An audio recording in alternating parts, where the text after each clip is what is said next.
should we say like something about this is the real R&R? Sure. All right.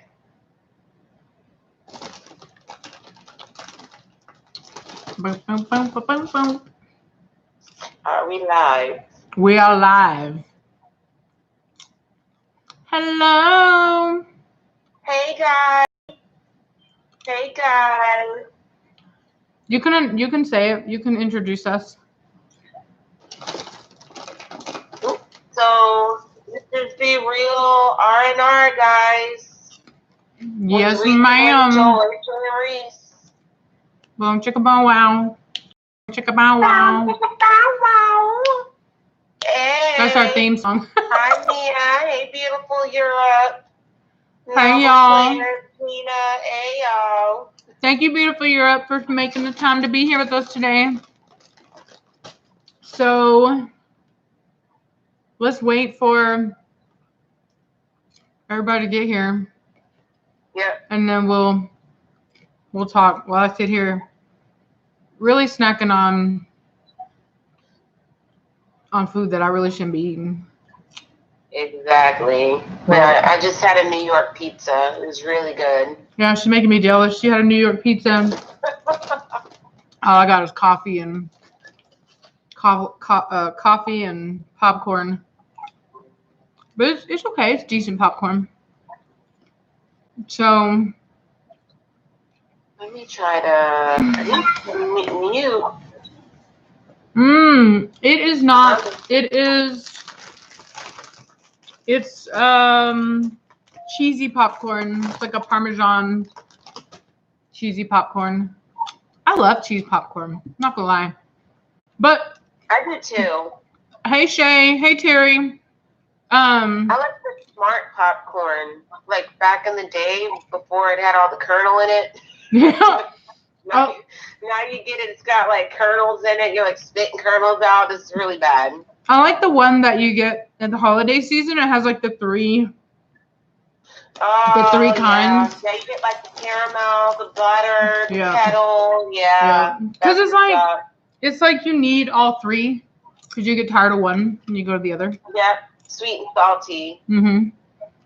Thank you, Target Sunshine. Whew. One of my dogs.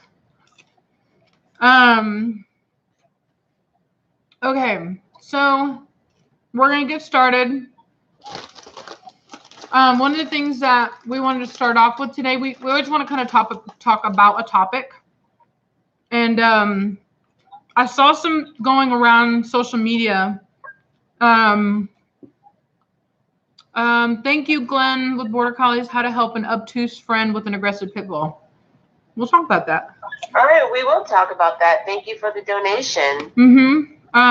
So there was a case where a family adopted a pit bull, and it was like a chocolate, like red-nosed chocolate, 45 pounds, and they adopted this dog, and this is the way the guy tells the story. He says that he brought the dog in. All the kids were really super excited. He opened up the front door. The dog was really excited. He ran through the house, noticed that there was a child over to, I guess she was like, I want to say she was maybe a teenager.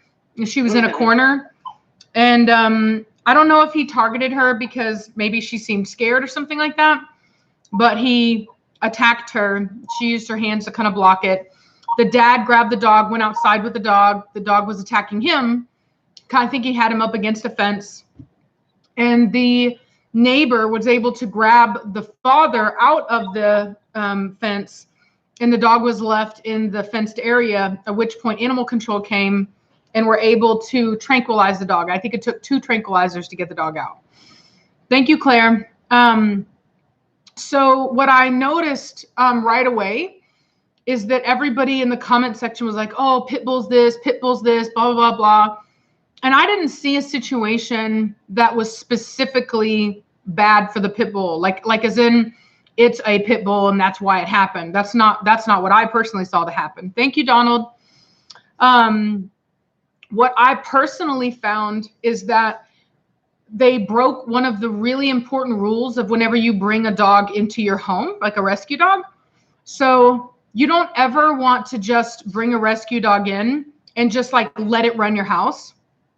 A terrier by its nature, any terrier is the dog that you send in to, kind of attack something and get it for you, right? Like you may send it down the badger hole, you may, it may be rats, there's all kinds of things, but they have to be fearless. They go in, they take care, they attack whatever it is, and they don't stop, even if their own life is in danger. A big part of it is that they will forego their own safety to kind of apprehend whatever this thing is. Pit bulls have been used differently, but terriers in general have that kind of temperament, that kind of tenacity. And so for me, you have this dog that was allowed loose into their home, super excited, right? And as you guys know, I used to breed pit bulls, and I always said that I had to watch the energy level of my dogs. If the energy level got too high, there was always a risk that you could kind of trigger that work drive in them, and they would try to fight each other. And so, and not just that, it's really, any working dog kind of has this switch that can flip on where they go into that mode. And I think that dog was already in that mode. They didn't see it. They didn't know. But whenever they released it into the house, he was in that mode. He probably thought he was doing exactly what he needed to do, no different than if you went to a home and you had a rat terrier and he's out there trying to kill rats. You let him loose and boom, he goes through the house looking for rats, right? This dog was in working mode. He was released into the home and he went to work. He made a mistake because he didn't know the rules. And that's why I always suggest that whenever you are going to adopt a dog or bring a dog into your home, unless it's like a puppy, you should kennel them and allow them to observe your home and the way that things are run so that they can get an understanding of how things are before they have the ability to make a bunch of mistakes by kind of watching and kind of getting the general gist of things, you know what I mean? And so I do believe that dog was set up to fail. Now I wasn't there. I don't know that dog personally. There are temperament issues that can happen in any breed, but just off of what I heard, I would not have automatically assumed that the pit bull was just a horrible dog. And it was just, as some people said, the DNA rose its ugly head. And it's like, come on now, that's not the reality of the situation there. There's plenty of dogs that could have happened with. If I had a Corso and I let it, I brought in a really like a Corso with a really working drive, right? That real high energy like that. And I just released it through my house. There's a likelihood that it could attack anything. You know what I mean? It could happen. So it's really important, even if you don't like kenneling, if you think maybe it's mean, just please understand that it is not an issue with the breed. And it's not an issue of being mean. You are giving the dog the ability to observe your life, your surroundings, the way that you run things, so that dog is less likely to make a mistake in the future. And so that they have a good understanding of who the alphas are, who's running things, and how to be respectful in your home. So that dog was set up to fail. He was never really given the opportunity to do well. And it's very unfortunate that instead of people recognizing that the people who brought that in made that mistake, it's another example where people are going to say, oh, pit bull bad, and it's going to have that kind of reputation, whereas it really could have happened with any breed. And not any breed, I mean, I will say like probably not a golden retriever, but you know what I mean? Like any working breed, especially any kind of terrier, you just can't let them in. I mean, this dog was in a shelter. He was scheduled to die, not because he did anything wrong, but just it was a dog that was on whatever it is, the death, whatever, euthanasia list or whatever. He had 22 hours. So he's in the chaos of the barking shelter dogs, blah, blah, blah. And then you take him from that excitement, that craziness, you bring him into your home. He's already excited and crazy, as clearly stated by the fact that he flew through the house, went all the way to the back, was running around. It's like, come on, like honestly, what did you? I'm not saying that it isn't a tragedy, but you have to really understand that you have to set a dog up for success, and that was it didn't happen that time. It just didn't happen. So the kennel is a wonderful tool. Yeah, it is. Yeah, is an excellent tool. It's not a bad thing. Recognize that. Yeah, recognize that.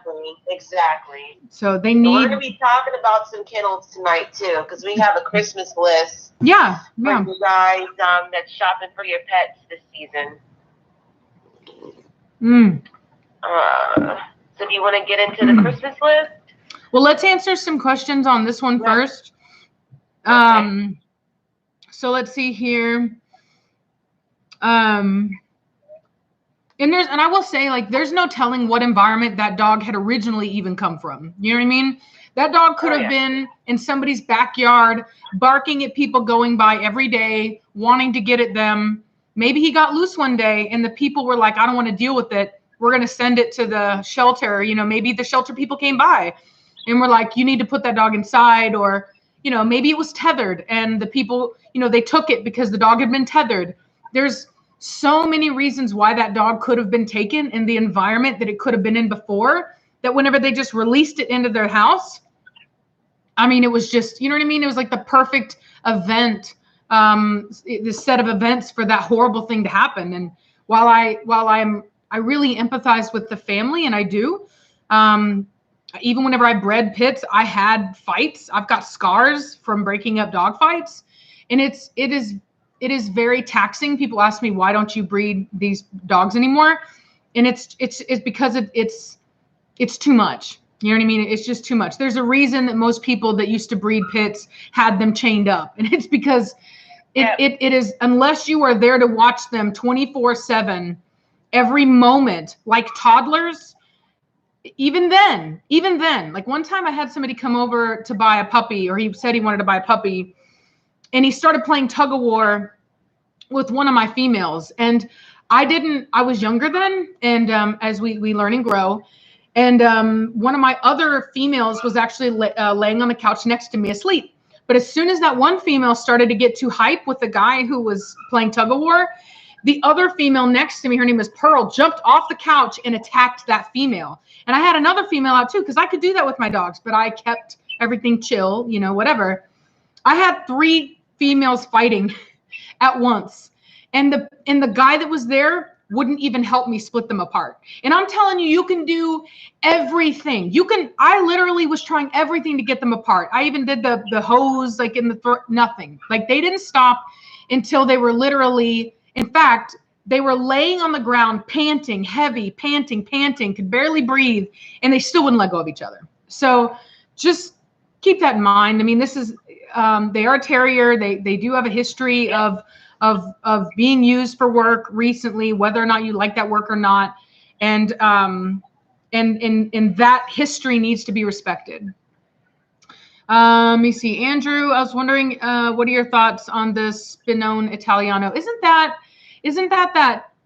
I want to say that is a herding dog, and I'd have to look it up. There's I've never heard of them. I have. I know a lot of breeds. It's either a shaggy looking Italian breed, or it is the hound dog with the ears. Okay. There you go. Yeah, so it's the shaggy one. That's what I thought. Yeah, it's the shaggy one. I don't know about them. I've looked into some Italian breeds. I mean, it's a cool looking dog. I think they're pretty rare. So I would get one. I looked into the Legato Romano, or the Romano Legato, I think it is. Yeah, that's like the truffle hunting dog. Smaller, spitz looking dog. Yeah. So they're pretty awesome. They look like Pomeranians, but they're No. That one is different. That one is the. Okay, I'm not going to remember the name of that one right now, but that one is different. This one, remember the one that you were like, I don't know, Rachel. I showed it to you. It looked kind of like those poodle crosses, where it has like it was spotted and it looked kind of like a teddy bear. That's what that one is. Yep, that's what that was. Yeah. So anyway, but yeah, I would check them out. I like the Italian breeds that I've seen so far. As far as the person who questioned, let me see, let's go back here. Okay, so Glenn Fawn, obtuse friend with an aggressive pit bull. So unfortunately, I've dealt with this myself, right? Because I had pits, and I see owning pit bulls as a huge responsibility. Okay, it's you are a representation. Your dog is a representative of the breed. Now, it's not right. It's not fair, but it is the reality. So every time your pit is out there acting a fool, it makes the whole breed look bad, because that's just kind of how it is right now. And I try to always get people to understand that it isn't just about your dog. It's about the entire breed. If you love that breed, you have to protect them by making sure that your dog is a good representative of the breed, right?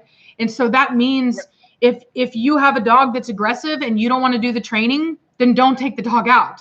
You know what I mean?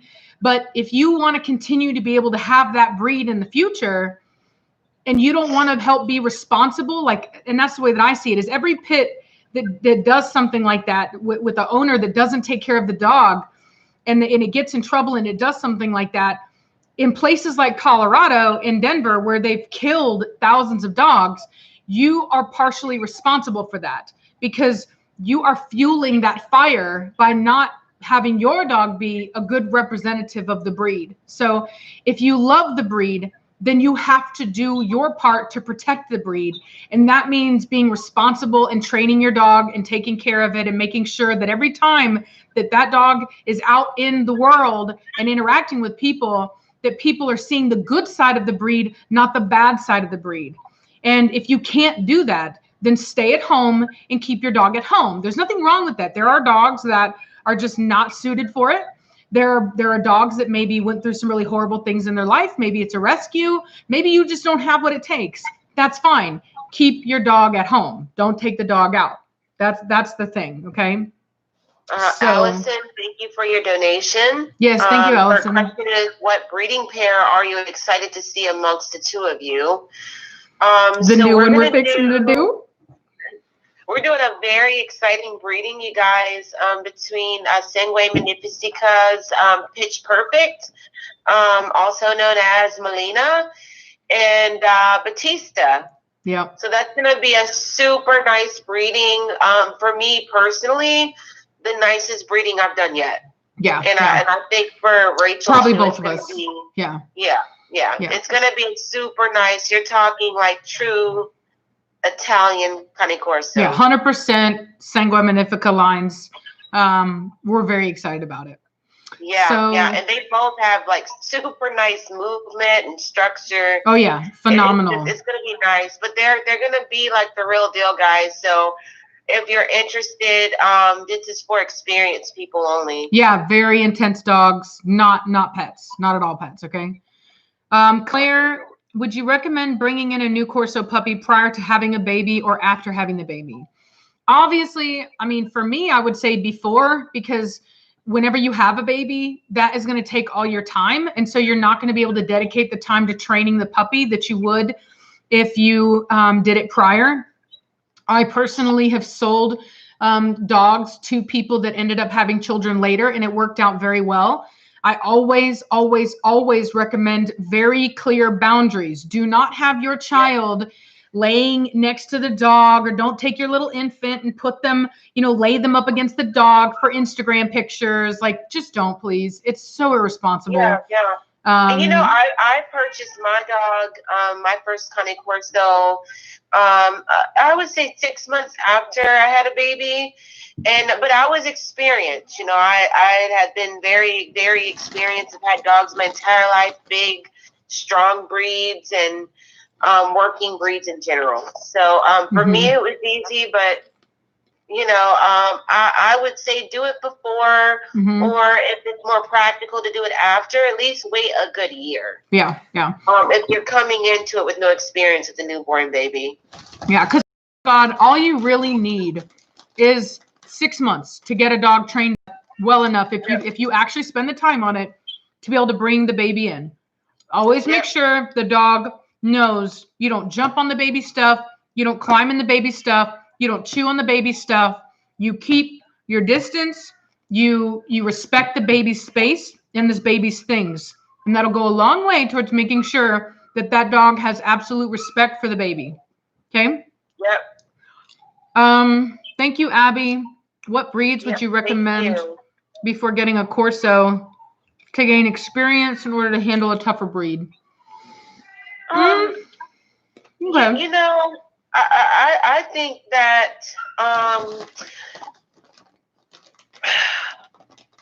I think as far as owning a Cane Corso, because it's a breed, it's a stubborn breed, but it's also a breed that likes to please.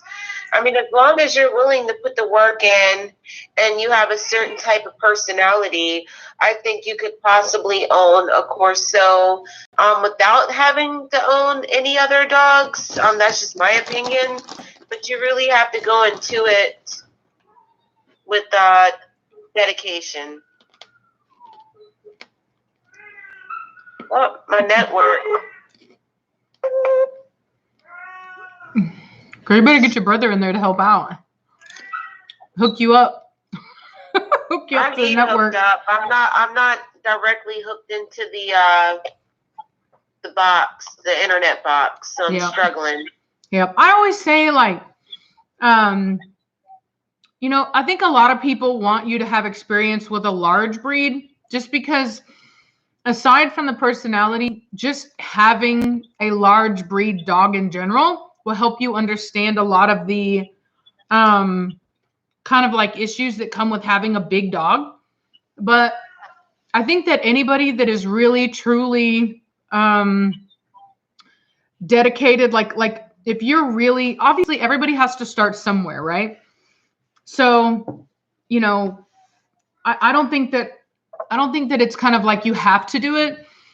But what I will say is that I do think that you should at least get some time with them, like at least go and volunteer at a shelter, maybe walk some big dogs, you know what I mean? Like really get an idea of what handling a big dog would be like before you commit yourself to it. Because a lot of people get a big dog and you'll hear at the shelter and they'll return it or they'll turn it into the shelter and they'll say, oh, well, he got a lot bigger than I thought he would, you know, or it was too big of a dog for me. And so aside from just the stubbornness or whatever, because the reality is a freaking French bulldog is more stubborn than a Corso is going to be. You know what I mean? That's harder to train than a Corso.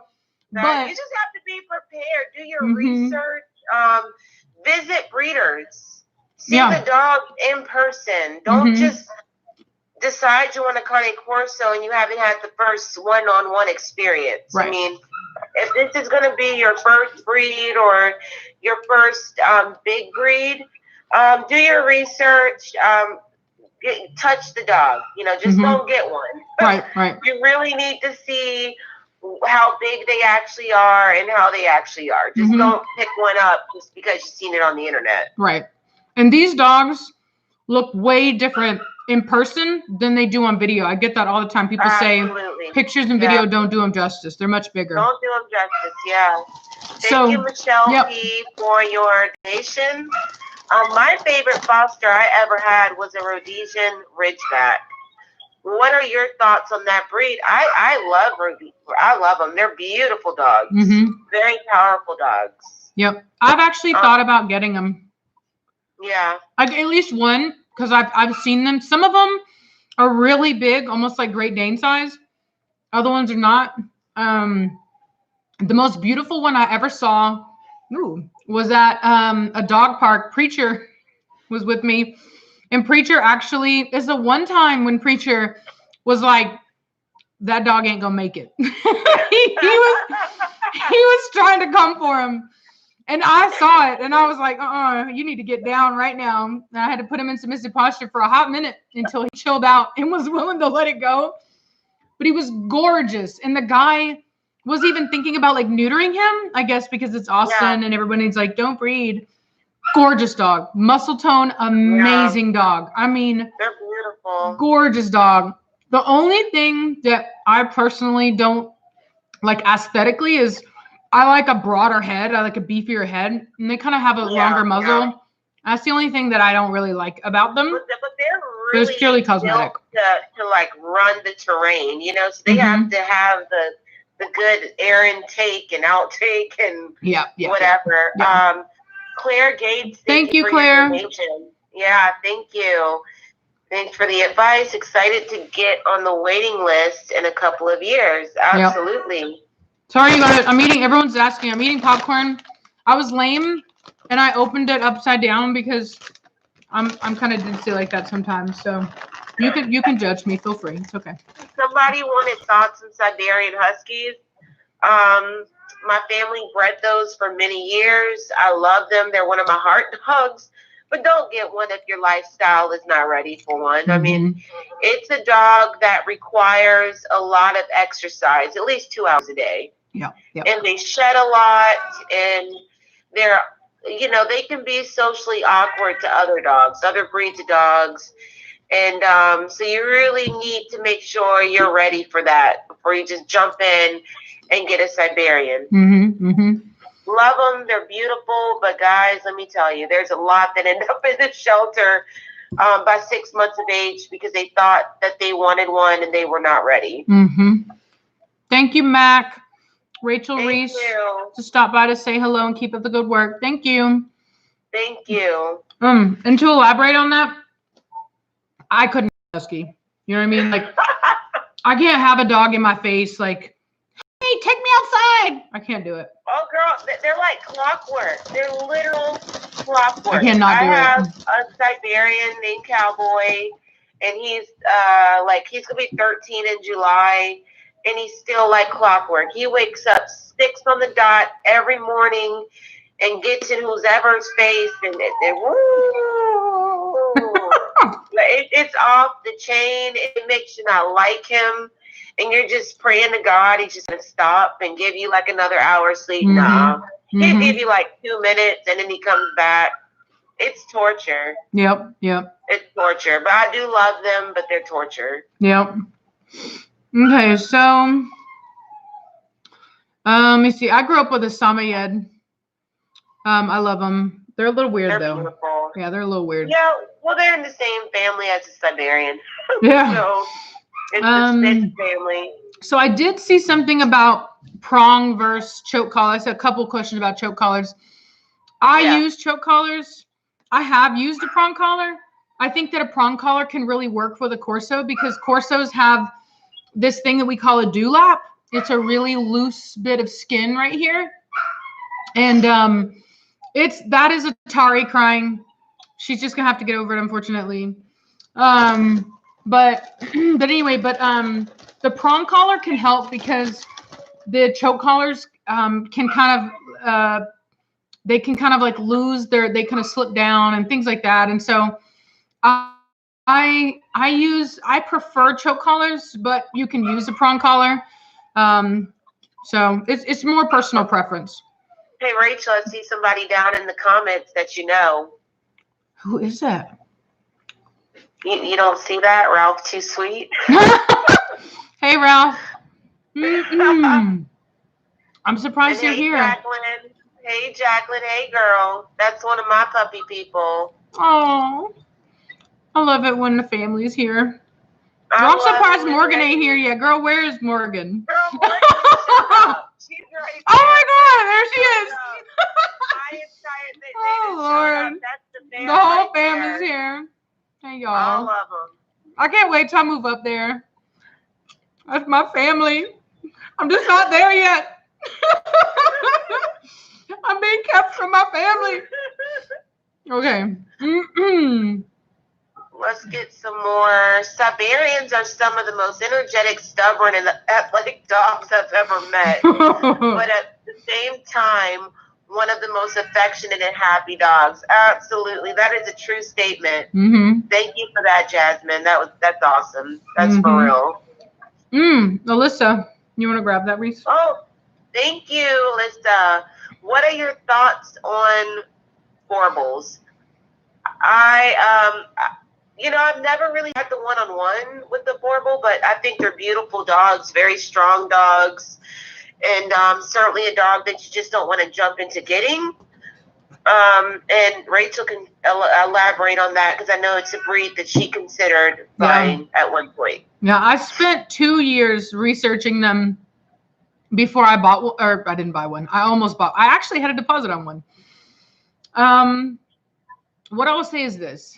They are gigantic dogs. They're not just like tall. Thank you, Daryl. They are substantial, wide, muscle, bone dogs.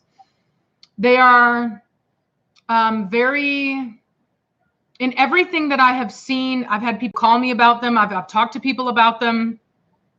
They're a dog that has been, like a Corso, bred to be outside and be a guardian. They've never really been bred to be in your home and be kind of like a pet.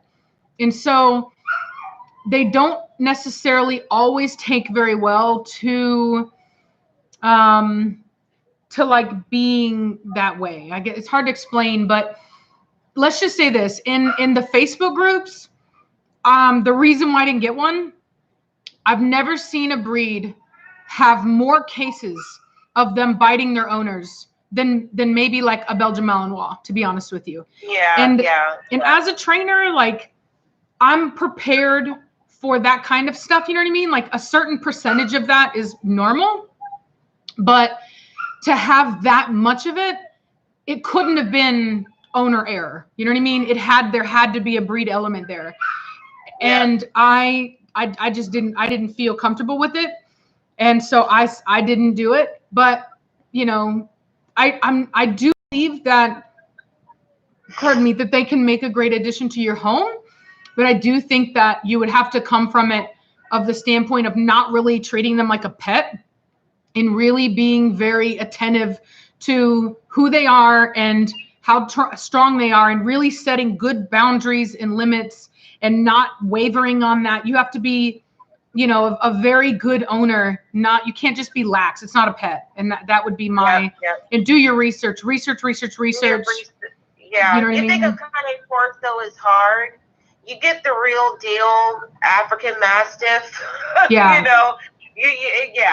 Just do your research, see the dog in person.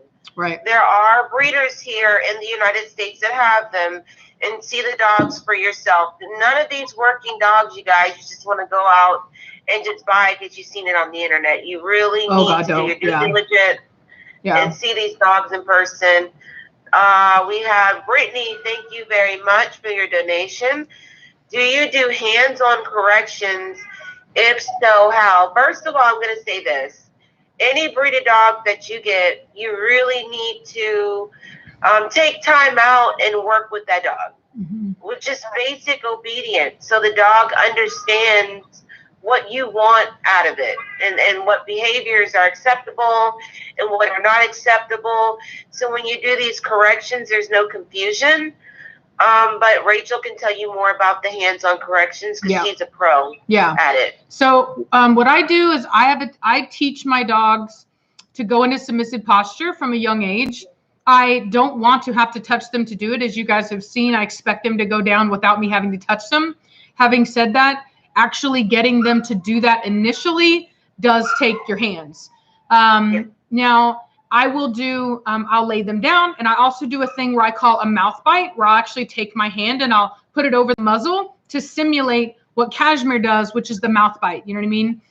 I really believe in speaking a dog's language. I don't believe in taking in an animal and trying to make it work the way that you want it to and speak your language because you're more comfortable with that. You know what I mean? You may not be comfortable putting the dog in submissive posture or doing a mouth bite because you think you're being mean. And that's fine, whatever. You're free to do what you want to do. You know what I mean? That's just the way it is.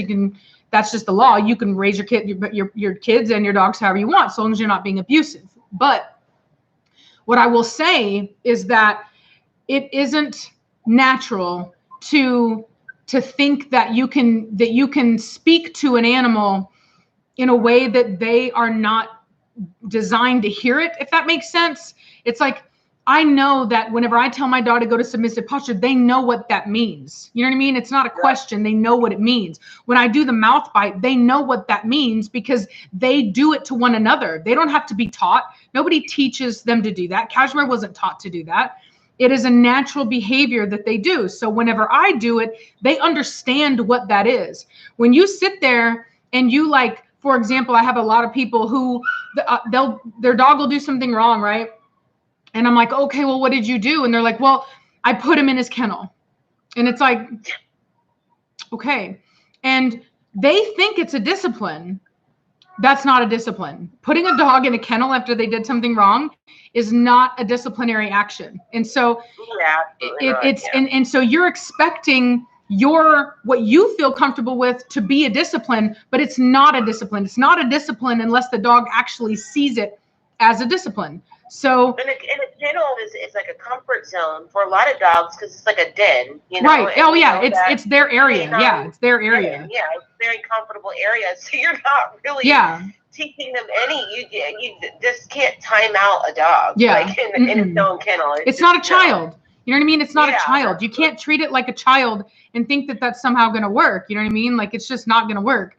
So, you know, or like doing the whole like, if it looks at something you don't want it to look at and you're like, here's a treat, here's a treat, here's a treat. It's not a computer program where you can program it to do something else. You know what I mean? Like you really do need to accept the animal for what it is and treat it as such. If you can't do that, that's a selfish thing on your part. You know what I mean? It isn't about the dog. It's that you don't feel comfortable doing it, you know, and you are being selfish. You don't want to do a certain thing. So you're like, well, I'm not going to do this thing because I don't want to do it. It's not about what the dog likes or doesn't like. It's you don't want to do it.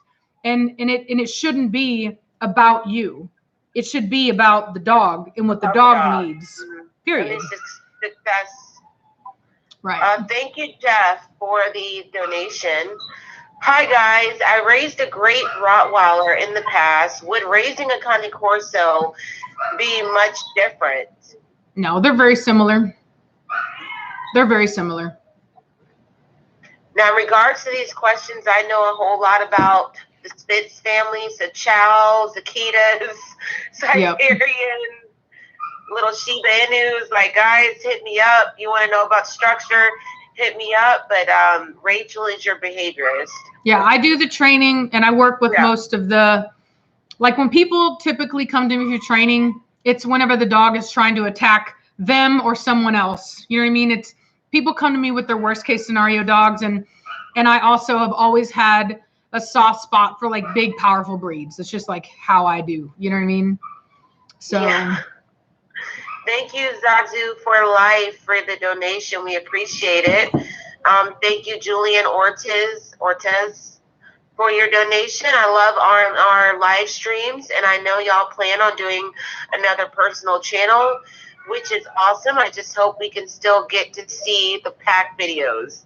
Oh, yeah. Well, you will not be missing that. That's why we're separating this from Sensitivo Cane Corso, because it's not necessarily the same.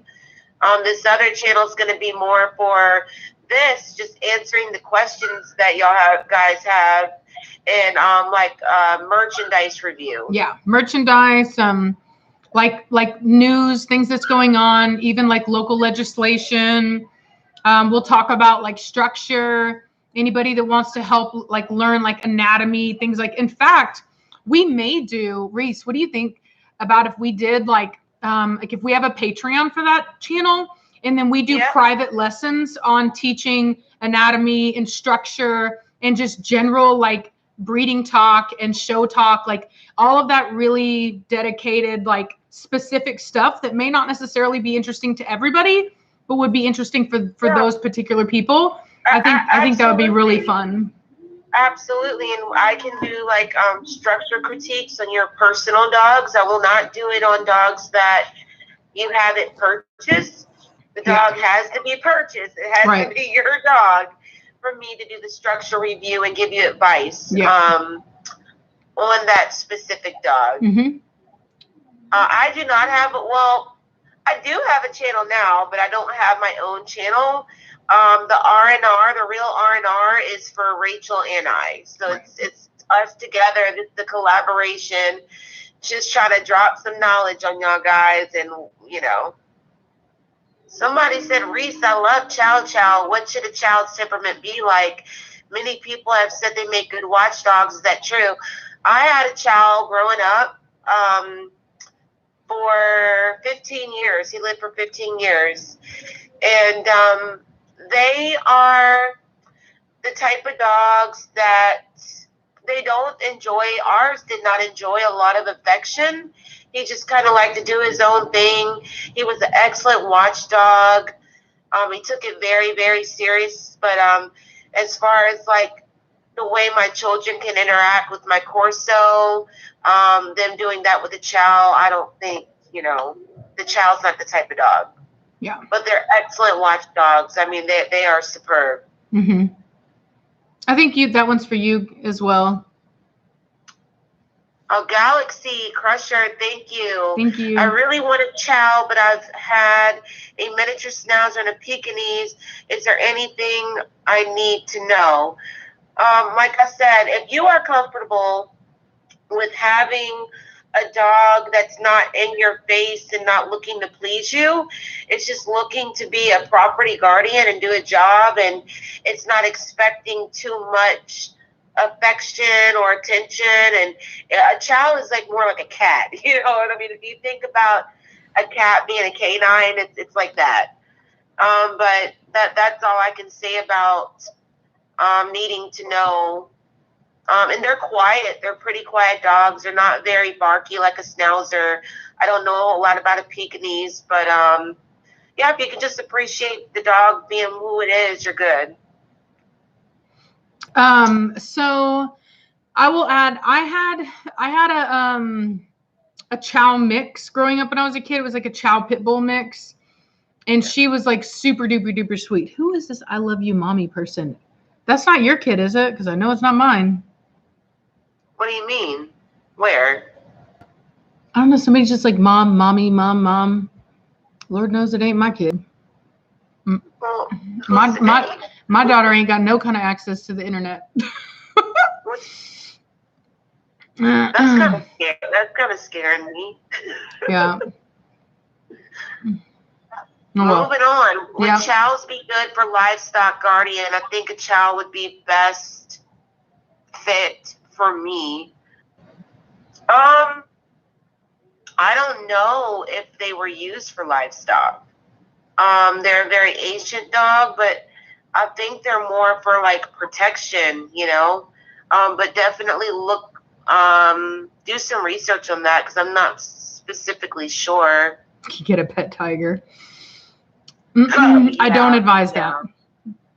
Yeah. I don't believe in having any cat like bigger than like that. I don't trust cats enough. Drop the Chalupa. Oh my God, that's an awesome name. Hey Rachel, great stream once again. Just wanted to better understand what would make it much harder to breed Presa Canario or Dogo Argentino versus Cane Corso. Thank you so much. So Presa Canario, I personally, I'm not very fond of that breed. So from what I've seen, this is what I'll say. From what I've seen, they have very high rears, way too wide in the front. Their elbows tend to be really bad. They're more intense. Yeah, and they do have a hotter temperament. They have been used for fighting.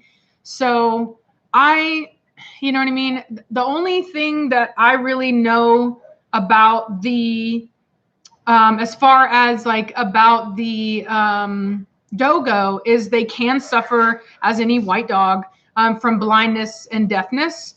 So that is the only thing that otherwise they're a working breed. They're very, they tend to have good structure. Now they should have, this is the thing that I think is interesting, is that the Dogo was actually designed to work together. So they shouldn't have a lot of aggression for one another. Now, depending upon where you buy the dog from, whether or not that temperament has been maintained or not is going to be different. And also I think that with any dog, the nature of the dog is that there is going to be probably some same gender aggression, things like that. But in general, it should be less of an issue than it is for, like, say, the Presa, right? And structure is a little bit better. So I would personally go with a Dogo. I know of a really great Dogo breeder in New York, Monty's Dogos. He's on my Instagram. Check him out. He actually has puppies awesome right guy. now. Awesome guy. He's a very good guy. Yeah. All his dogs are health tested. Yeah. All his dogs are health tested. He has a vet come to his home. Every puppy out of his kennel is got all. There's an abbreviation for it, but all the testing done on their ears and all that. Stand-up guy. I can't recommend him enough. So if you're looking for a Dogo, that's the guy I would check out. So there was a donation that I missed. Zazu for life. Thanks again, guys. Thanks again. I'm sorry to re-ask. This is accidentally didn't get answered, but do you correct other people's dogs at the dog park? Siberian was trying to aggressively dominate my Doberman, and the owner was doing nothing. Rachel goes to the dog parks. I don't anymore, so Rachel would know how to answer this one.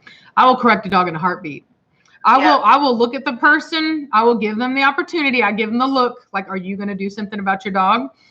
And I will handle my business if I need to. I will not allow my dog to get picked on because somebody else doesn't want to do the work. So I let them know, you either handle your dog or I will, and I will. So,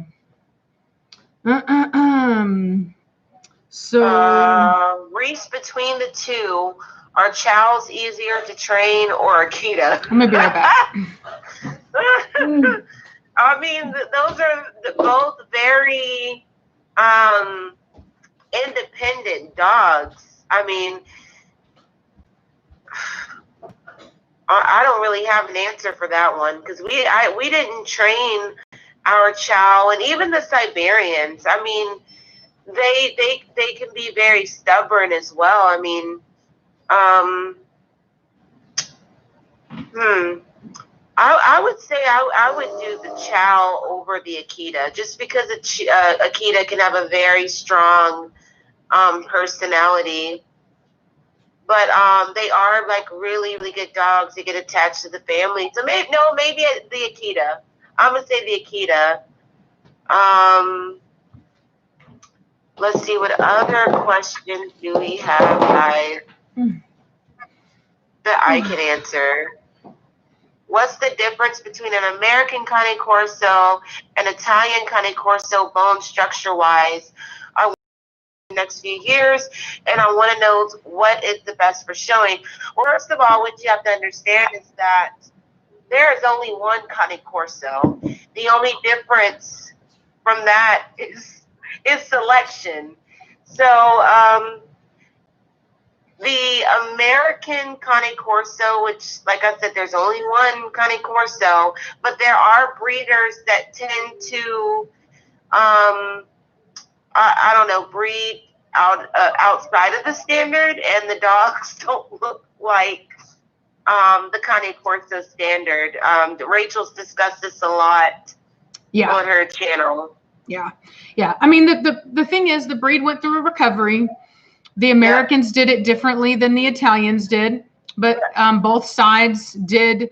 Like there are other breeds that have went through a recovery, and they had to diversify the genetics, so they had to bring some other stuff in. So that is something that happened. The Italians used what they thought was right. The Americans used what they thought was right, and now we're trying to come together and kind of unify. What I think is really cool is that the Americans are now actually committed to getting on par with the European standard.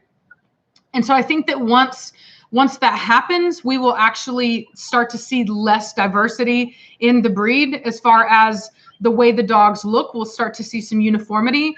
Having said that, because there are a lot of emotions involved in it, there are always going to be people that are going to have their opinion of what they think is right.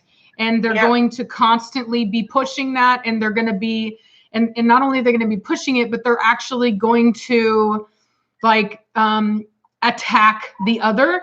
So and I get it, like but when we went to the show in Italy, we committed to working together, to kind of Absolutely. letting go of the past, recognizing that it is in the past, we can't do anything about it, and finding a way to move forward together. And I think that's the most important thing to take from that, is that most breeds or most lines in this breed have both Italian, European lines and American lines. And so Absolutely. and so maybe not right now, but in 20 years from now, it isn't going to matter the way that I think that it does now. So they're going to start reinforcing the standard even more here in America, even overseas. We were in a closed door meeting in Italy, and that was one of the discussions, was reinforcing the standard so that we're all kind of breeding one Corso instead of several different types of Corso. Mm-hmm. So do your research, read the standard, read maybe a book, Structure for Dummies, or join us on Patreon. Yeah, and we're going to do that, and we'll go further into the structure. Mm-hmm. Mm-hmm. But it's only one kind of Corso. Exactly. Yeah, exactly. So thank you for your donation, Louise. Julian. Are we farther up? Did I miss that? Are there more up there? No, Julian Ortez. Oh, and Johnny. Yes, thank you, Johnny. Hi, Rachel. Julian. Yes, when Velocity will be bred next. Also around, when would Bella be bred? Any up and coming breedings from you and Reiss?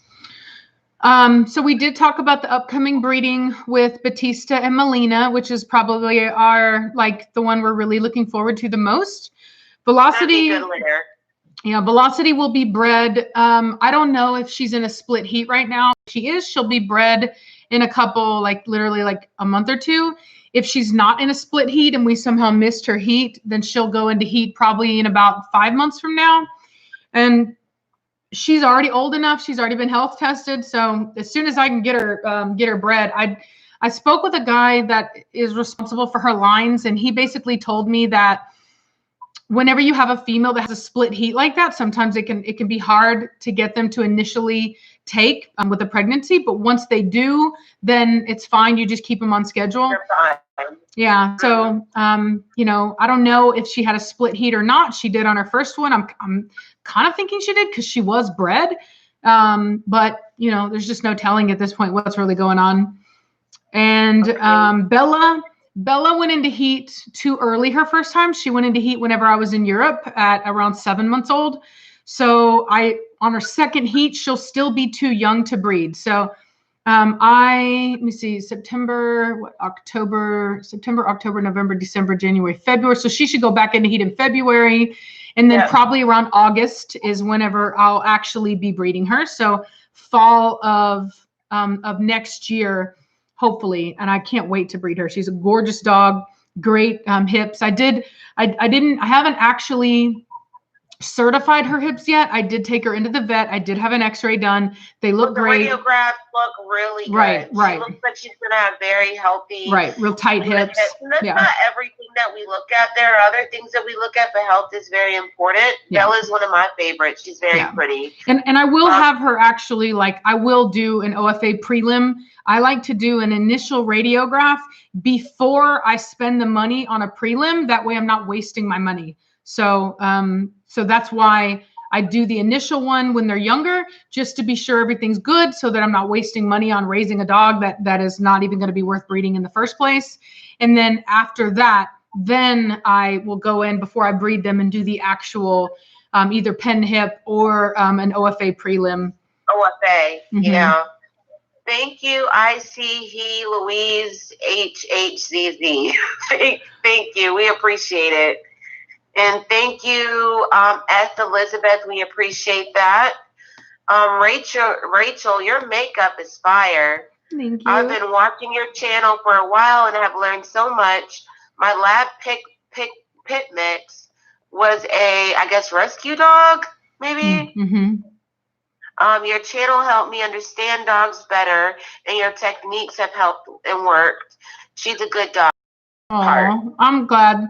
That makes me very happy. I can't tell you how happy it makes me whenever I have people tell me that it works, because honestly, there is a lot of kind of different opinions. People get very emotional about it. And I know it works because I do it with my dogs. I know, Reiss, remember how you told me even that you did it as well? You hadn't done it as much. And she kind of started to follow through with what I do, saw amazing results. So it works, and I'm glad to hear that you've had a great experience with it. Oh, and thank you for the thing about my makeup, because Reiss and I were talking about it today, and we were talking as I was doing my makeup, and I was like, Reiss, I don't know. I don't know. I'm not sure this one's gonna work out. So Jessica Rose, thank you so much. Would you ever import pups to Australia as the Corso and Quiet down. like Leo's? Quiet down. I'm not opposed to doing it, but it is a process, and it can take almost a year to receive your dog. So it is very expensive, and it takes a lot of time. But if you're patient and you can afford to do it, absolutely, no problem. Oh, somebody said my makeup was bomb too. Thank you. I tried. I know it's kind of hard, guys, because I'm on like a secondary screen. Be quiet, Admiral. I trying to slay the makeup tonight. I did. She actually went with a color like mine, because I asked her. I was like, you can't let me be the only one. Girl. Yeah, I did like yellow, purples. It's really dope, I think. Thank you, Megan Shepard. What are your thoughts on the Doberman? Any tips to bringing in an 8-week-old female into the home with the 1-year-old male Doberman? The good thing that you did was bring in the opposite sex. I would just make sure that you try to, do some basic obedience right away, some socialization. Dobermans are excellent dogs if the time is put into them. I like Dobermans, but they're too much work for me. I'm lazy. I mean, don't get me wrong. Okay, I'm not, but like, I don't know why, but like any dog with like a super high energy, I'm just like, whoa. Like, I need a Mastiff. You know what I'm saying? Alexandra, Reiss, what are the common diseases that affect the Spitz breeds, or more specific, Chow? So I know in Siberians it was eye disease. So we always did the eye certs on the dogs just to ensure that they're not, so that they don't have any eye disease. And we always did the hips and knees on the dogs. In Chow specifically, you really want to make sure the orthopedics are good, because I know a lot of the times they can suffer from bad orthopedics. Preacher, be quiet. Specifically knees. Bishop is doing good. I saw somebody ask that. I saw some video of him recently. Also saw my Rottweiler hates getting put in submissive posture. He's already 3. So he was like, I'm set in my ways, woman, leave me alone. He finally getting to where he doesn't flop around like a fish as much.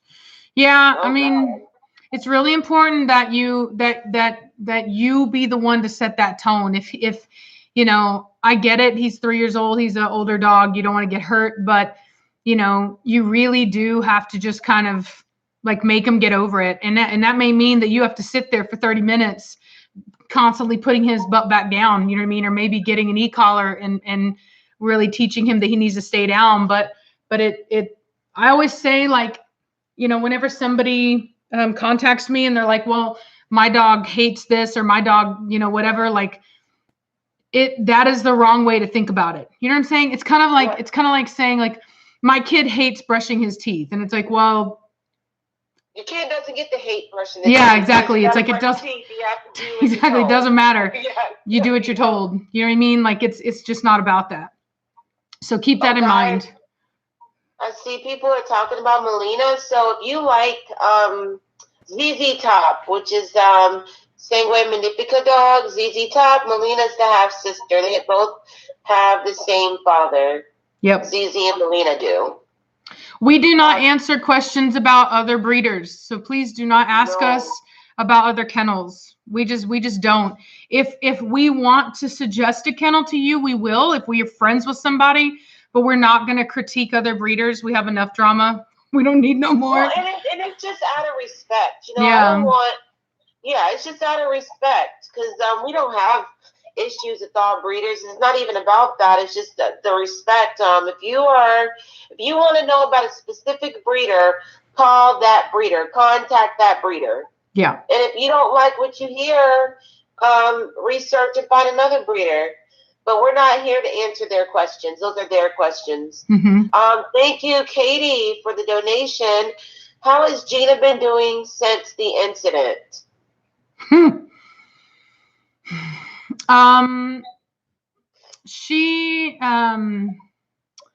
So Gina isn't going to get better. It's important to recognize that her temperament is genetic.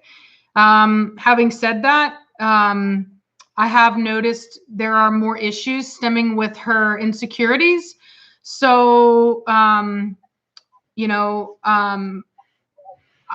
think that it just really kind of highlights the fact that she genuinely needs to be in a home with somebody that can really bond with her, and not have any other dogs or anything. And so, it's really unfortunate.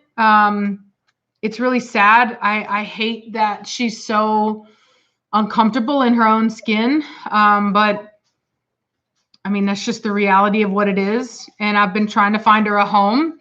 I'm giving her away for free. I'm going to make sure that I am very careful about who she goes to.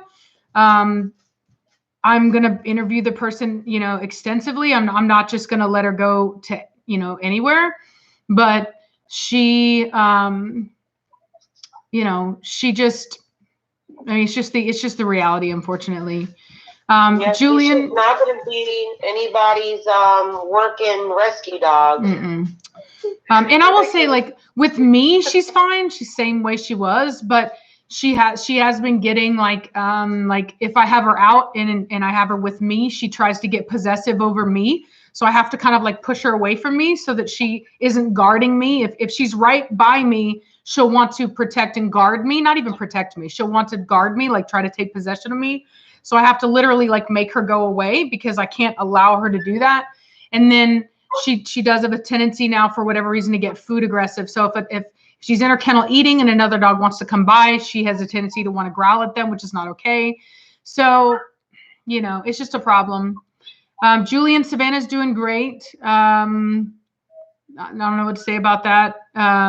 Like I said, she's not on the channel because of the fact that of the COPA laws. So I don't want to have to adhere to their rules when you have a child on your channel. And that's really the reality of the situation. How do I keep my dogs from running away? My voice. My dogs don't run away unless they're like Gina. And then somebody asked, Reiss, do you have any other dogs named after Mortal Kombat characters? I do. I have a 12-month-old named Jade, and she's named after Mortal Kombat character, and I'm hoping to do more Mortal Kombat characters. Yep. What is your opinions on Bracky dogs, English Bulldog, French Bulldog, Pug? So have good air conditioning. Yeah. I think very good. Yeah, I think that there's a couple things that make, so a lot of people think that just the shortness of the muzzle is what causes a lot of the problems. That's not actually true. Having what we call closed nares, which is where the actual nostril hole is way too, like it's actually not even a hole. What you'll see is like a line. They'll have like a line. So they can't breathe properly. So it's a combination of things. They also have, what is that thing? What is that? The soft palate thing that they get?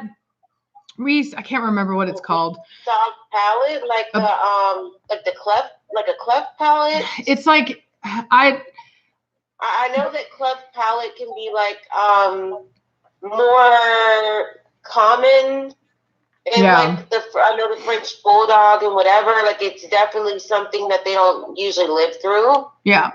But there could be some birth defects there. Yeah. That happens more commonly in those breeds. Yeah. Yeah. So I would just say, like, just because you have a bulldog, it doesn't necessarily mean that's bad. Like, you can get a dog that has a like open nares, what they call open nares. And I'm not saying that it is a cleft palate. I don't know what it's called, but there is something where there's like, I can't remember what it is because I'm not a bulldog person. You know what I mean? Yeah, but there is something that can go on where they actually have to have a surgery. It causes that snoring and stuff. I've even seen it. Yeah, long soft palate. That's what it is. Exactly. Long soft palate. Yes. And so it'll actually, like, whenever they get hot, it actually swells up and can cut off their air.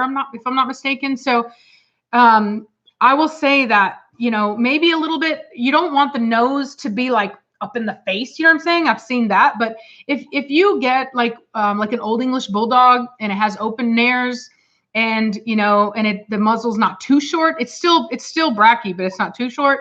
That's not actually that bad. That dog can live. You do have to be careful about going out in the heat, but overall it's not as big of a deal. You know what I mean? Yeah. Yeah. It's not as big of a deal. You just pay attention to the nose holes. Make sure that the nares, make sure that they're open and wide. Don't participate in people like buy their dogs that have just the little slit. It's important that you not do that. And that also happens in Corsos too. Exactly. Yeah. So. You know what, Rachel? I kind of want to get into the Christmas stuff a little bit. Yeah, go ahead. Yeah. I'm very excited about that. She put this together, y'all. I added to it a little bit, but this is all Reiss. Say thank you, Reiss, because she is the one who did this. So guys, I'm like a shopaholic. I love shopping, like specifically like Amazon, but I'll go out too and I'll do my dirty deed out there spending the money. But anyway, if y'all are looking for items for your dogs, specifically like your large breed dogs, like I recommend like a bully bed.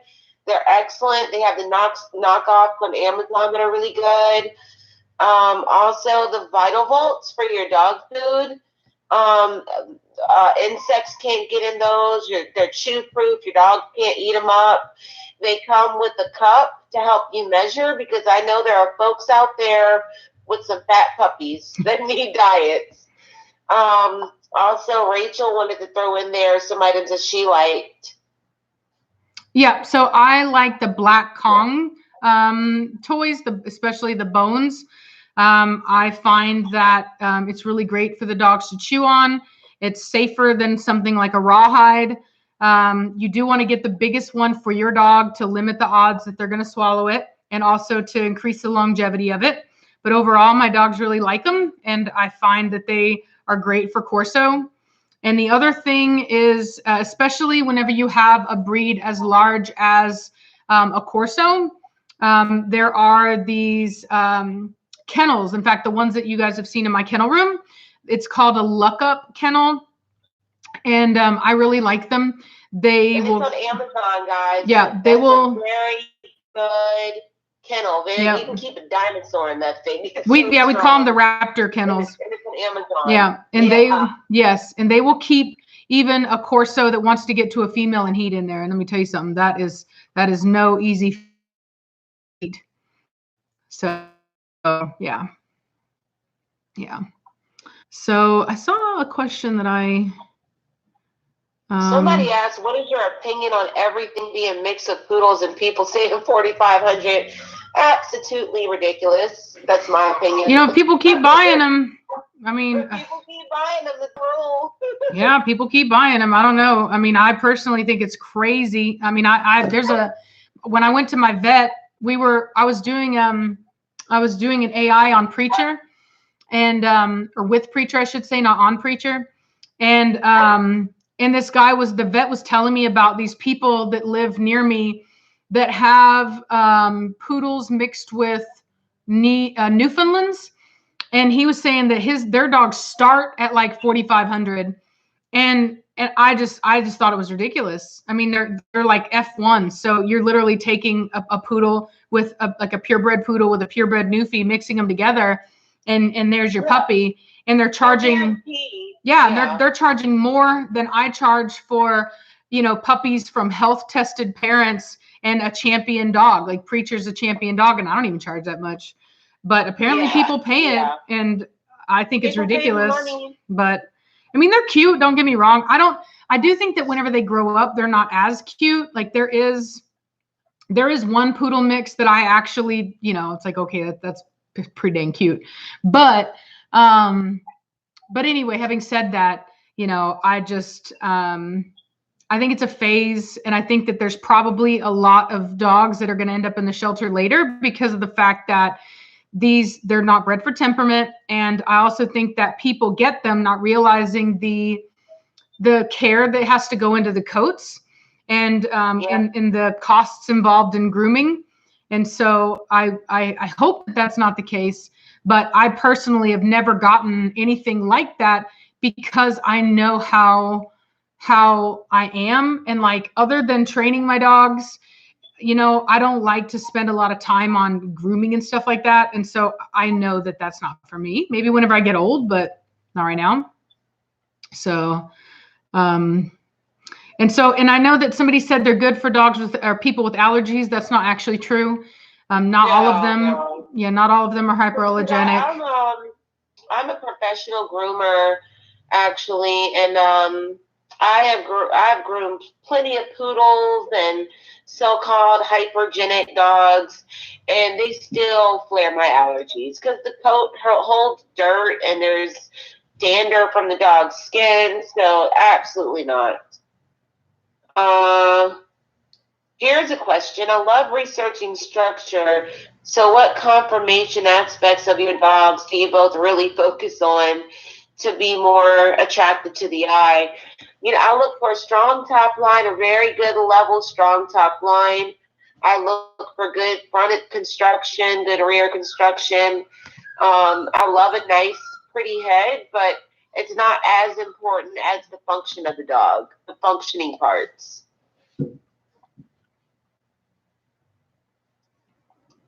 Rachel, you want to add to that?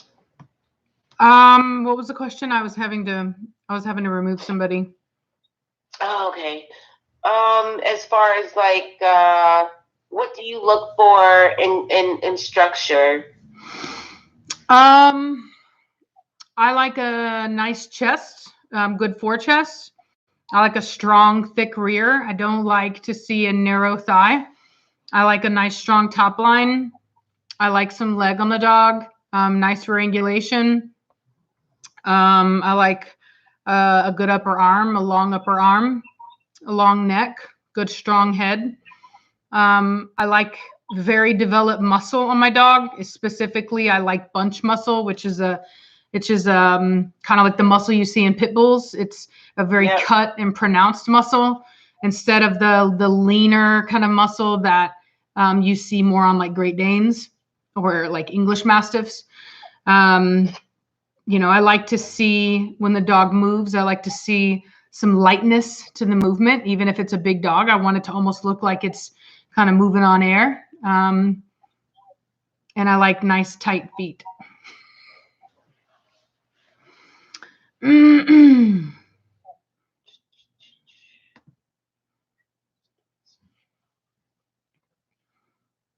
I don't have any thoughts on the Mastiff pit mix. Hi, Reiss. How do I get my husky to stop scratching on the door? Oh, boy. Rachel can answer that one because she's good at behavior.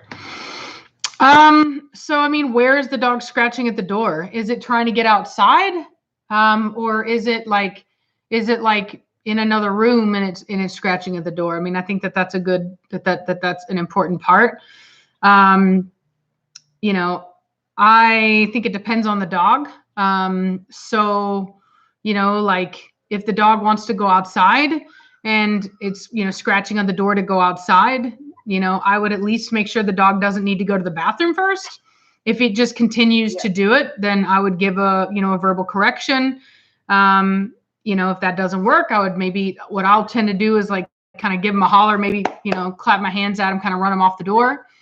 And then, you can always grab an e-collar, and the minute that they go to do that, you can hit them with the e-collar, or you can also, or you can have like, if the dog is maybe not as hard, like doesn't need that, you might could do like a bottle with like some rocks in it or something like that. And whenever the dog goes over there, you give it a good shake, there's a couple things that you can do, but ultimately the idea is that you don't give them what they want. So if the dog wants out constantly, you have to make sure that you don't do that. Now you obviously, you need to make sure that you're meeting the dog's needs, right? The dog needs to go outside to go to the bathroom. So make sure that that's not the issue. But if that's not the issue and the dog is just doing that, then you also have to make sure that you don't reward that behavior by giving the dog what it wants. And you have to basically teach the dog that if you do this, a negative result will happen, not a positive, right? So you have to disincentivize that behavior, if that makes sense. Somebody asked, my Cane Corso puppy will be born around Christmas time.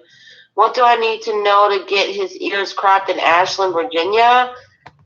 I don't know any vet in Ashland that crop ears.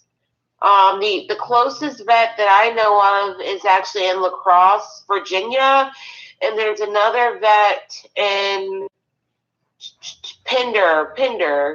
There's a vet called Pender, maybe Animal Hospital. They do ear cropping, but you're gonna have to go at least an hour outside of Hanover County to get an ear crop. And Dr. Kilgore in Mechanicsville doesn't crop anymore. Cane Corso specifically.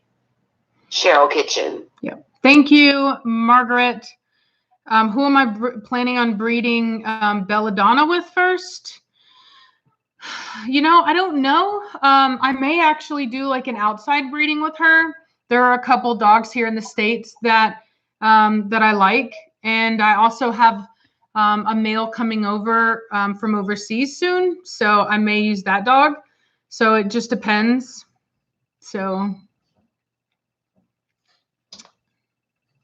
Oh, guys, if y'all like Atari, Billy is available. I discounted her price so that she can find a home before the holidays. And she's a great puppy. If you're looking for like a smaller Cane Corso, then hit me up because she's available.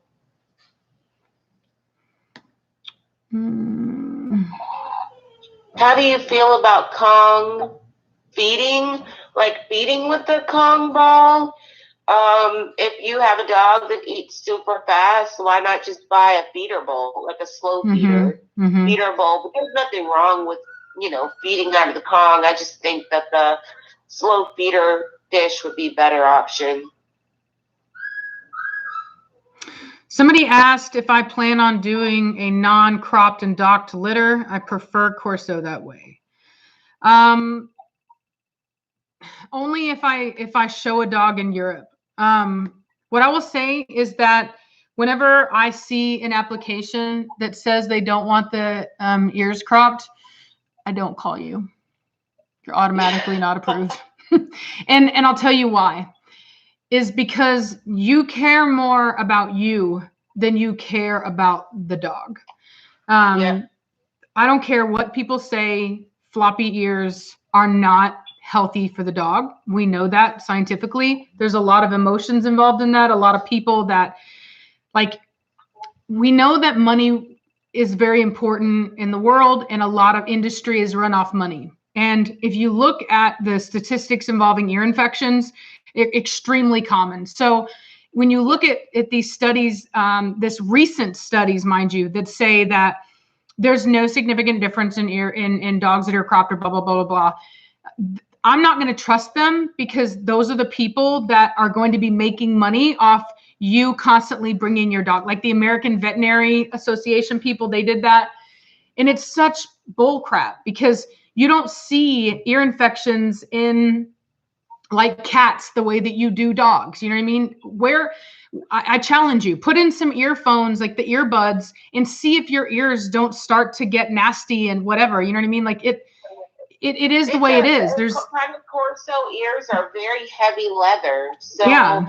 You know, it covers the ear hole, and it, you know, right. restricts air, and it's like the perfect environment for yeast and bacteria. It is, yeah. And so, and there's even a study that showed that that it didn't matter about whether or not the ears were hairy or not. Some people would say, oh, well, the hairy ears. No. If you restrict airflow, there's a reason why you don't see it in nature. There are no wild animals with floppy ears. People say, well, what about the elephant? Elephants, the ear canal is located on the outside of the ear, not behind the flap. So it's just really annoying to me that everybody wants to go there, yet ear infections, as far as I saw with the insurance agencies, the second common most reason for dogs to be taken to the vet. Viking dogmanship, girl, I will block you in a heartbeat if you keep that stuff up. Natural ears should be chopped off. Oh my God. Do you spay and neuter? I bet you did. So don't go there with me. And the tail, let's go in on the tails. So there's a condition that dogs with like very heavy tails, very long tails can get called happy tail. And it's basically like the end of the tail becomes like open and raw and bloody, and it just never heals because it whips and hits everything. And so absolutely docking the Corso is a better option than going through that, because eventually those dogs do end up amputated, needing the tails amputated at an older age. And so it's a lot nicer to just do it at 3 days, guys. Yeah. Just get it over with. It's over with quick. There's not a whole lot going on in the tail at that age. And so it's not cruel at all. Yeah. They also get hematomas on the ear as well that they would never get if they had an upright ear. It would never happen. Literally, it's a condition that is strictly floppy ear based. And that's what I'm telling you is if you prefer something, I don't care what you prefer. It isn't about you. And if you want a dog to look a certain way because that's what you prefer, then I don't want you to have one of my dogs, because it means that you're a selfish person and you don't care about what the dog actually needs, and therefore I'm not going to sell you a dog. And that's just going to be the reality of the situation. So I don't sell dogs to people that want floppy ears. I don't care if you think it's cute.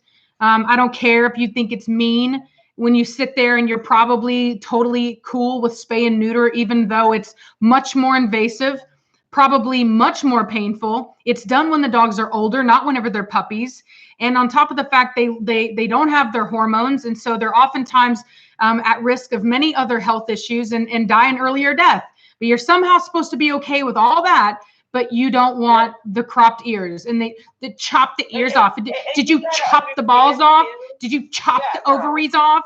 Could you imagine if I walked around to every person who spayed and neutered and I was like, oh my God, I can't believe you mutilated your female. Like you totally took out her organs. Like, oh my God. Like really?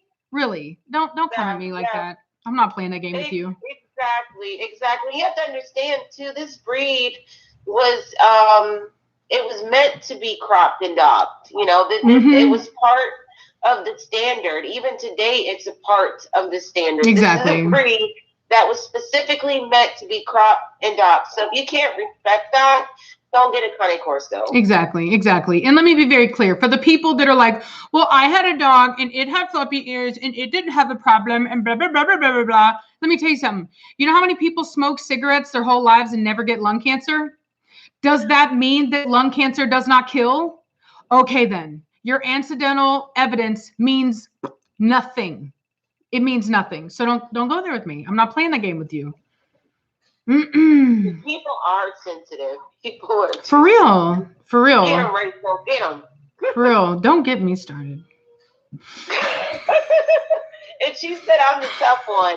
Like, I'm the person you come to for life. You want life. You have life problems, and you want answers. But Rachel, she's getting them tonight. Yes, and the floppy ears during the fight, that's why they're removed on the Corso and most protection breeds. 2 reasons. One, when wolves fight, they tear those ears up into ribbons, and you're not going to fix that, okay? Dogs shake their heads. You saw how hard it was for me to even fix Batista's eye, and it doesn't even flop around, okay? Imagine something pendulous, and when it moves like that, the pressure from it, like just take your arm and keep going like this and see the pressure that actually comes to the ends of your fingertips like that. That's what happens to the ear. And on top of that, if you ever wanted, like there's a video actually of a guy in South Africa who is breaking into some property, and a burble actually attacks this guy to protect the home. And the guy is actually able to keep the dog from not all the way attacking him, but a couple times he was able to grab those ears and hold the dog's head back so it couldn't actually get a hold of him. So, you know, the ears, the tail, those are things that are a liability to a dog that is meant to be a protector. So that's why those things are removed in that case. But having said that, wolves do not walk through doorways. Okay, they're not walking through doorways and hitting their tail on door frames and things like that. If you've ever seen Happy Tail, you will very quickly realize why it is a real problem. Is it going to happen to every single dog? No, but it does happen enough that even I believe Scotland, I want to say Scotland, don't quote me on that, had to go back on a ban on tail docking because it was such a big problem. Can you elaborate? Thank you, Lay. Can you elaborate on what happened to the German Shepherd show line? I remember you mentioned it in your past video. It was a true tragedy. So that is the result of a fad getting popular in a show ring based upon a stack. Okay, that's what happens when people who don't know any better breed for a stack instead of breed for good structure and then stack the dog out, right? So they don't know what they're doing, and they see a dog that looks kind of looks kind of fancy, you know what I mean? And I saw the same thing with the boxer. If you go back into far enough back in the boxer pedigree, there was one particular dog that really had that very angulated top line. And somebody saw it, and I'm sure they liked it, and they were like, "Ooh, this is pretty." And they literally line bred off that dog. I mean, like the inbreeding that went on through that dog is pretty ridiculous. And unfortunately, that's just what happens when nobody with enough common sense is there to tell people, "Hey, you shouldn't do this." You know what I mean? And so it is fortunate that the German Shepherd is a working breed, and there were people that maintained working lines, because those are the dogs that are saving that breed right now. So, and unfortunately, people, the general public, didn't know enough whenever they saw those dogs to know that it was incorrect either. You know what I mean? So we need to have, I don't know if people themselves should be more knowledgeable, or I honestly think that maybe if the judges, because when I think about the situation, I think to myself, how could this have been prevented? How could it have been noticed and stopped going forward? The judges. Truthfully, the judges. They're the only ones that can dismiss a dog from the ring and say, we're not gonna let you show this dog, right? And they didn't do anything about it. So personally, I think that judges need to be more stringent on not allowing these kind of hyper type dogs to be shown, and even awarding them. It's just incorrect. There's a reason that you only see that in the show, because there's no practical working ability in a dog like that. It's just not. So yeah. Is Giovanni gone? Yes, he is. He went home on Saturday. I did not make a video about it because people are really emotional about it, and I didn't want to hear it. I'll just be honest with you. I didn't want to see all the comments about everybody's feelings, about it. Yeah. I made the right decision. If people don't like it, oh well, sorry. What is the best age to neuter a male in your opinion? Can you explain the effects on maturity, if any? Thanks. So you really don't want to neuter a male Corso until 2 years of age or after. Just because, you need your male they need the hormones in order to grow properly into strong male dogs. And it actually, if you, I'm losing my track of thought. I had experience neutering a male dog very early on one time, and it affected his temperament very early on because he lost the hormones. There is a study on that too. There's a recent study that shows that neutering males does actually have an increase in aggression, which I find interesting because it's always my natural dog that gets attacked by all the neutered dogs at the dog park. And I've always just thought it was pretty ridiculous. But anyway, I always say I do not advocate neutering at any time, period. We need our hormones. The dogs need their hormones.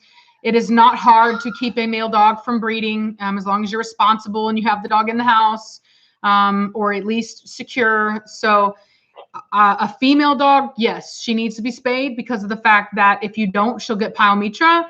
A male dog, he just doesn't need to be, and I don't suggest doing it. So, how to keep intact males sane when there are females in heat? There's nothing you can do about it. There's nothing you can do. You just keep them separated. Yeah. There's nothing. Get that kennel that I suggested. Yeah, but get that good kennel. Maybe take them on a car ride, a walk in the cold air. That's all you can do. Yeah, they're gonna cry. They're gonna whine. There's nothing you can do about it. It's hormones. Some of them are absolute idiots, and all you can do then is put them in a Alcatraz kennel, the luck up kennel, and that's all you can do. Yep. Let me see here.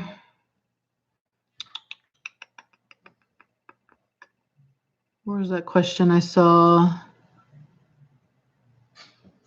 Reiss, if you know about the Korean bear dog, do they make good watchdogs or not? I have a friend in North Carolina that breeds, and she had the Korean bear dogs like 10 years ago. Oh, that's right. And from what I know about them is they have this crazy bark that scares bear off. But they're not like big, strong dogs. From what I know about them, they look like maybe the size of like a Siberian, nothing too big, but it's their bark that's really intimidating to wild animals. So I guess they could, but as far as not being all bark, like I'm not really sure if they would actually protect like that. I'm not sure. So let me see here. Somebody asked, let me see here.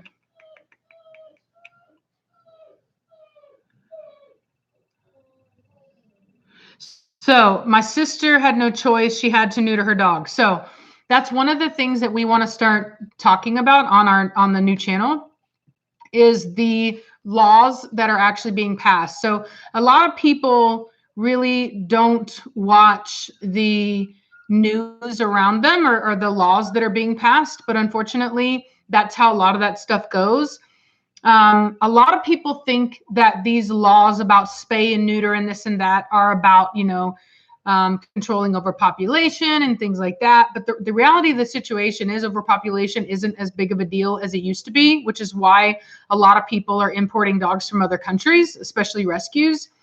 What it is about is a PETA agenda. So PETA doesn't believe in people having pets. They see it, they call it speciesism, and they believe that for humans to believe that we have the right to own a pet is the equivalent of slavery back in the day, right? That it is modern day slavery. That's how they see it. And so they have an agenda to stop people from owning pets. And the way that you do that is to stop them from breeding, right?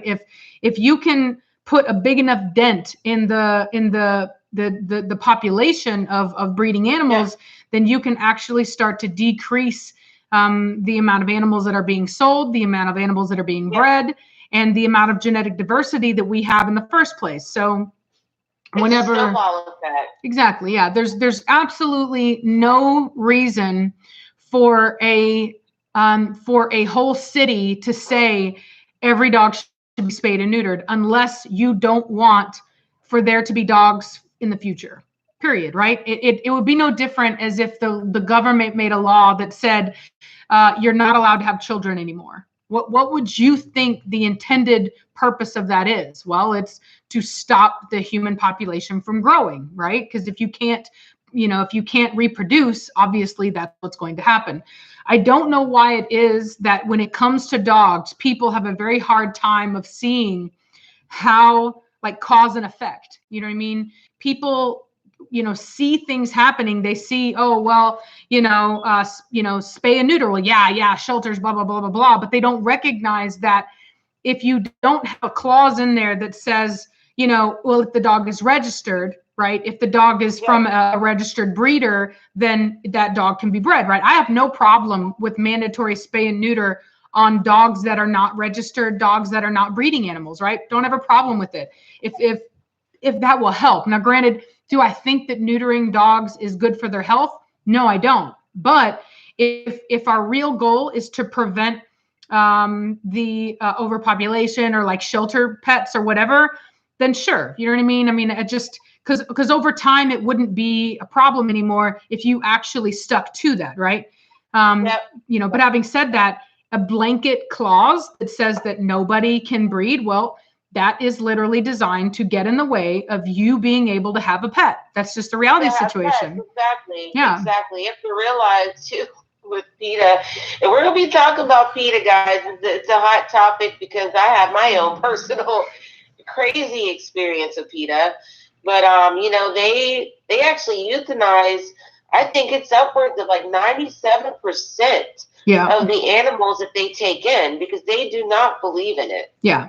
They don't even want you to own a goldfish. Yeah, they believe that it's like merciful to kill an animal. They've even been sued recently for going on people's property and stealing pets from people's homes and euthanizing them. That's how crazy these people are. And so, and not to mention that so it used to be that we could actually sell puppies on Facebook. Now, Facebook always had a clause that it was against the rules, but they were not enforcing it, okay? Everybody was selling puppies on Facebook for years, and it was great because as a breeder, you don't really know much about a person just from talking to them on the phone. But if you can look at their Facebook and see the kinds of things they've done, look at their pictures, blah, blah, blah, you can get a much better idea of the type of person you're dealing with. On top of that, you can keep in contact with them. You can see the puppies. It's a very wonderful way of being able to kind of have a network, a safer network for selling puppies. But PETA recently bought huge stocks in Facebook. And now Facebook has cracked down on all animal sales, right? And so that means that we are not careful. Yeah, and that means that we're not able to do our job as well, right? Like that means that the puppies that we sell have a more likely chance of going to the wrong hands because we can't properly vet these people to know if they should or should not even own a pet, right? Because some people are great liars. Yeah, let me tell you, man, the people at PETA, they are out there. I have met one, and I'm gonna tell you how you know when you meet a person that messes with PETA like that. It's when you meet them and they don't tell you anything about themselves. You can't even find out their real names, what they do for a living. You don't know who they are because they won't even tell you their favorite color. You can't have a decent conversation with the people.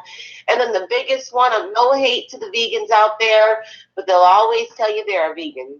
Yeah. Oh yeah, they're all vegans. They're all vegans. Yeah. You guys, I've had my personal experience.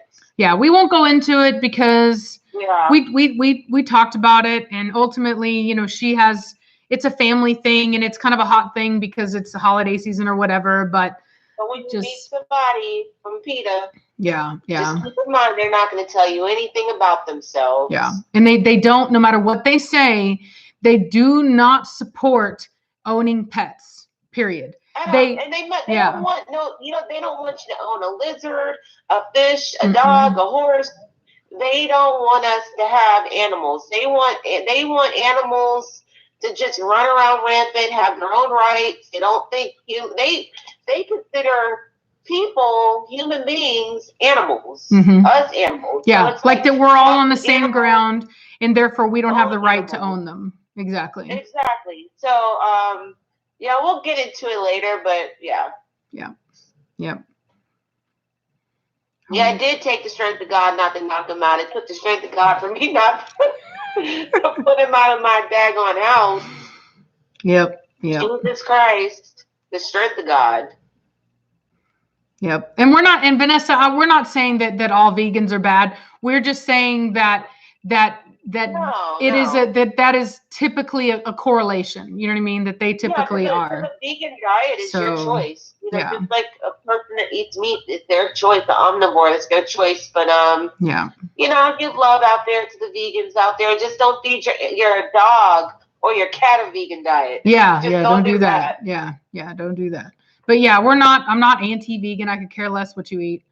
You know what I mean? I just wanted to make it very clear that is typically a correlation. And so it is a big correlation. Yeah. Because they started the trend. Yeah. So, you know, let's see. My dog was barking in a car in fall in Canada because she's a dog, went to go pay for gas, and the crazy old PETA lady took a picture of our license plate and tried to call the cops. Yeah. Not surprised at all. Corso be a good service dog? I don't know. It depends on what you're needing the dog for. You know, I don't know. I would say if you really need a legitimate service dog, you should probably buy a dog that comes from somebody that is breeding service dogs. Yeah, so they have a lot of organizations that breed specifically for those types of dogs workability. So a lot of them are like mixed with lab, poodle, or sometimes even pure poodle, lab, retriever, and they make excellent dogs for that type of work. Yeah, the Canis Panther is not a breed. I think that something needs to exist longer than a couple breedings for it to be a breed. To me, it's just another mixed dog. You know, another project with apparently a cool name, Canis Panther. I personally, I think it's kind of ridiculous, if I'm being honest. It's just another band dog. So I've looked into them. I think if I'm not mistaken, I've only seen really one guy that's even breeding them. I'm not impressed. So somebody said puppy still gets sold on Facebook. Sell a new collar, get a free puppy. I guess we're doing it wrong, Reiss. I guess we're doing it wrong. Shoot. Yeah, we're doing it all wrong. Hey guys. Here's this pretty collar, $2,500 collar. The puppy comes free. The puppy comes free. Yeah. Buy one, we'll throw the puppy. We'll throw the dog in, guys. Oh, just wait till they find out. Just wait till they find out. That's all. That's gone. I cannot wait till we do our first episode of the two thirsty bees. Yep. Just wait till they find out, though. Honestly, Lichen Shepherd. I'm not familiar with them. A Lichen Shepherd. That sounds like some underworld stuff. Yeah, I don't know what that is. Never heard of it. Actually, that's not true. I have heard of it. I want to say there's a guy on YouTube that has a channel that has them. I don't know what they are. Personally, they look like lichens. Yeah, I know. I would ask him if he's breeding him. If he's breeding them, I would ask him. I'm not familiar, so it would be it would be irresponsible of me to comment on them. I've had a shepherd, a German shepherd, And I've trained them, but I've never seen one in person, and I've never worked with one. As far as a wolf and a shepherd together, from my understanding, there was a lot of, I did some research on it. There was a lot of experiments with breeding wolves into shepherds. And what they found is that it actually creates a very timid dog that without it, because wolves actually are not very, they have a very strong survival instinct. So they have a tendency to want to run away. They're kind of skittish. And what I had read is that it didn't really work out very well. And I'm sure you can find it. I want to say I read about it with the Czechoslovakian wolf dog. They have, in order to have them work, like a wolf shepherd actually be like a dog that you can actually handle, the wolf percentage has to be very small. You know, it has to have very little wolf in them. I mean, if you're looking for a hybrid, I think the Siberian and the wolf is better than the shepherd and the wolf. And I mean, honestly, and still get a low content. Don't get a high content. High content is it's like having an actual wild animal in your home. I wouldn't suggest it. You know, there's a reason that we domesticated the wolf into the dog. You know, if wolves were so awesome to have, we never would have created the dog in the first place. We would just have a bunch of wolves. You know what I mean? Yeah, exactly. They're just not meant to be in our homes as pets. Right. Yeah. And there was a woman some years ago killed on I think that it was like a rescue for wolves, and they pack them up together and they just take care of them, fenced in, and she was killed by the pack. So, I mean, you just can't domesticate them. We are not here to answer any questions about other breeders. So don't ask them. You saw it after I've seen it. It's getting kind of annoying now. Yeah, it's. Please do not ask us about other breeders. Sometimes I call that breeder. Yeah. Email that breeder. Get in contact with that breeder. Do not ask us. Now, if it's specific to Senza Tempo and Valencia Cane Corso, ask the question. If it's not, contact that person that you want to know about. I wouldn't want somebody talking about me, even though I'm sure they do. And therefore I'm not going to do it to other people, period. If I have a friend, if I know someone and I feel comfortable recommending them to you, I will, but I'm not just going to comment on random breeders. Yeah. And if you want a puppy, Billy's available. Yeah. Somebody asked if we could do a video on dog food. We will be doing videos like that. We're still trying to figure this entire thing out, and we want to bring you better video quality. That's what we're going to be working on next, bringing the video quality up to par, and then we're going to be able to go into the other stuff as far as the reviews and dog food and whatever. If you want to contact me about Billy, find out how much Billy is and about Billy, contact me on valenciacanecorso@gmail.com. Right.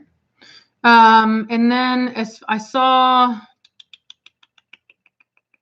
Yes, I do own the stud of Blondie's litter. Yeah. He's an import. Yep. The Caucasian Shepherd. Thoughts on the Caucasian Shepherd? I like them. I don't know. I really want one. Reiss is like, no, Rachel, but I really want one. Granted, they, as long as they don't and that's the thing is I haven't bought one because I need to see one. I need to go around it. I need to see what they're like. I don't want to just buy one and then realize I don't like it. But I like the look of the dog. I like what I've seen so far about the dogs. The only thing I don't like about most shepherds is the whole in your face, I can't stand that. I have to have a calmer dog. And from what I've seen, they do seem like a calmer dog. So and it's super hot here. So it wouldn't work now. But if, whenever I move to Tennessee and if I get around one and like them, I may very well have some Caucasian shepherds because I like them. Girl, I thought we were gonna do the naked dogs. we will. We're gonna have some naked Palomino ponies, but that doesn't. I'm just sticking with her. She got me on board to at least try out the Chinese crested. If we can, but we have to be able to get nice ones. So it's there's always the gateway of getting into any breed of like breaking through the ice of all the breeders that are like no. Rachel, thank you, Jeff. Thank you, Jeff. Do you think Batista will grow out of his goofiness? Yeah. He actually has a lot already, to be honest with you. He probably once he's bred, usually the males kind of come out of that once they become men. So we'll see, but I think so. He's already kind of come out of it quite a bit. So. See. Also, guys, if we did like these dog food review videos, would you want us to do those live or pre-tape them and then put them on YouTube for your viewing, like just to view throughout the week on the new channel? Like, let us know your thoughts. Yeah. And then, like, what time of the week do you want us to do these videos and what time? We also would like to know that because we're really trying to hit it on a day where any and everybody can watch it live if they want. Yeah, we wanted to do we like the idea of doing like a Monday live that way because Mondays kind of suck. And we wanted to kind of have like a positive thing like for people to look forward to on their day. It's like, it's like, yeah, Monday may suck, but you know what? Hey, we're here on Mondays. Yay. So yeah, we're going to. So the channels have already been created. And I guess sometime this week, Rachel's probably going to add the past lives onto the channel. Yeah. And we would love for y'all to find the channel and subscribe. Maybe we can somehow link it below this video for y'all to find and like subscribe and build up the channel so that we can do more on the channel. And we actually want to do an Amazon so that we can recommend items and food and things for the dogs that we like to use so that y'all can find it and check out on Amazon and buy it, purchase it. So help us build that new channel, but we'll be adding the videos to that very soon and hopefully live stream from both channels so that we can grow the channel. Yeah. But we're going to link it. We're going to link that channel for y'all. Yes. I've already actually set them up. And so I just need to link them and then we'll start actually putting those. So yeah. Yeah, we're talking about the Real R&R channel. It's going to have its own home so that y'all can view from there. But you have to help us build the channel so we can do a lot more on the channel. Allie, no, I'm not feeding Preacher the Essence food. I am actually feeding all of my dogs Diamond food. I'm loving it I used to feed Diamond whenever I was breeding pits, and I love it again now. If I have an adult dog, I like to feed them Diamond Extreme Athlete. If it's a puppy, I feed them Diamond Performance. Yeah. So, yeah. When you continue your makeup channel, girl. Oh, I know, right? I'm so sorry that I haven't been doing makeup videos, you guys, but it takes so much more time to do because it's like, I think this is what I think I'm going to do. I think I am going to still do my makeup channel, but I'm not going to do it normal like most people do. I'm just going to do it live. I'm going to do my makeup live. And I don't have the time to do all the editing and all that stuff. And so it'll either, it'll be what it is, but I just don't have the time or whatever to sit there and edit it and do all the cutesy little things and blah, blah, blah, blah. I just don't have the ability. So if you want to watch me do my makeup, you want to talk to me, hey, I'll be here. Eddie, thank you for your donation. Thank you. Thank you so much. We appreciate it. So Midnight and Liberty are doing great. Liberty, you guys may actually see tomorrow if she's out of heat.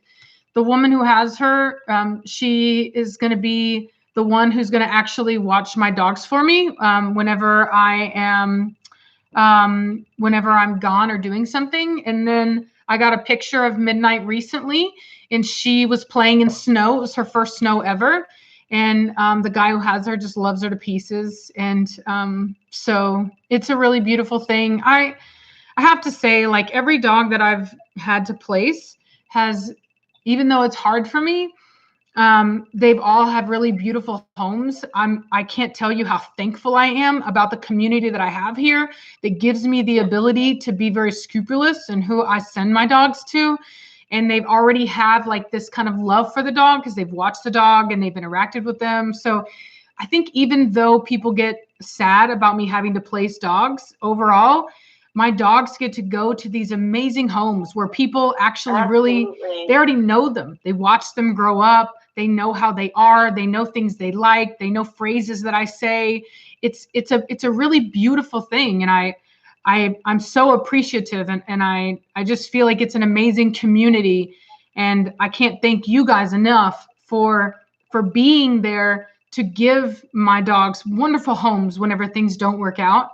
And it's a very symbiotic relationship between us, and I just love that, and I really appreciate that from the people that have stepped up, and for the ones that will continue to step up. And just thanks to everyone for that.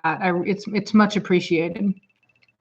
So why isn't Liberty spayed? Because she's not at the right age for spay. Yeah. So she'll be spayed probably by her next heat. Mm-hmm. But I'm very grateful that as Liberty's breeder that she went to an amazing home with one of her best buddies, Oso. And she's doing excellent. Connor, you don't have to delete that message from that guy who wants Velocity. That's okay. Julian is cool. Velocity one day will need a home. You know what I mean? She's not going to stay forever. So Julian, maybe you will be the one to get her. You'll have to contact me when that time comes. What do you think about sending puppies to Europe? I would do it, no problem. We buy dogs from Europe. Why not send dogs to Europe? Mm-hmm. Mm-hmm. The Hungarian, I know I'm going to say that wrong. It's not Wisla, actually. I watched a documentary on it, and they were like 10 dogs whose names are always mispronounced. It's okay, Connor. Let me see here. I don't know anything about them. Never had one. I know they're a popular dog. I was watching the show the other day, and they actually said what they were called, and it was a really cool name. But see, there we go. See, it's Vishla. There you go. But anyway, but I'm not familiar with them. I haven't ever seen one other than at the dog park, and they seem fine. Nothing really struck me as bad about them or anything. So I want to say thank you, Connor, for everything you do. I know sometimes it can be hard to know what to block and what not to. So I really appreciate all the effort you put in.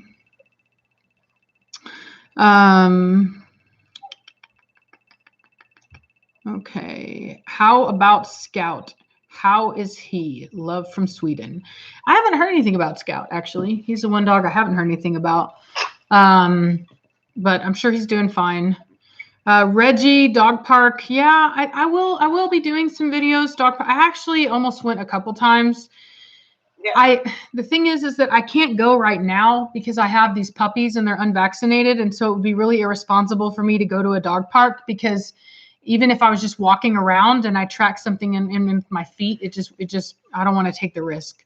But once my puppies are vaccinated, then I don't have a problem, going in and kind of checking out the scene and seeing what I can get. So, yeah. Somebody said we mentioned returning to Italy at some point. Would we ever show one of our dogs there? Absolutely. And not all of Europe is against cropping and docking. And it's not that they're against it. There are certain reasons why they did stop cropping and docking. I'm not going to go into that, but yeah, I mean, absolutely, that's a goal one day. Yeah. Yeah, I think is it a Xylo? Would I get one? Absolutely. I love the naked breeds. She puts the lotion on the dog. Lotion on the skin. I love it. She puts the lotion on the skin. Let me see here. Rachel, what is the pair you are most excited in your program? You and Reiss, your pack. Honestly, crazy enough, I really can't wait to see what I get out of Velocity and Batista. So we'll see what happens. A lot of Batista breeding coming up soon because he's just that amazing. Yeah, he's a really phenomenal dog. Amazing bloodlines. Really can't wait to see. So. Any updates on getting ZZ Top to show in the United States? Well, that's up to his breeder. we don't really know. I mean, I hope to see ZZ Top over here someday, but I'm not really sure. I have his half sister, Melina. Yep. And if I get offspring, when I do get offspring off of her, they're absolutely going into the show ring because she's that amazing. Yep. My plans on pairing Admiral. So I really don't have any plans on Admiral right now because I don't know. I haven't health tested him. So I don't, I don't know what's going to happen with that. So we'll see. You know what I mean? We'll see. So I'm also waiting on his papers. So I can't really make any plans like that until I know what's going on. So is there a girl that's looking good for you from their kennel yet? I don't know. So the puppies are really young. I know they were born after my puppies were born. And so unfortunately that breeder doesn't even like to look at her puppies until they're like 8-9 weeks old. Yeah, she likes to take a while because she's very serious about what she does, and we are too. But she really takes her time. Yes, Achilles is from Sangway Magnifica. That's where I purchased him from that kennel specifically. He is off of Boss and Gara.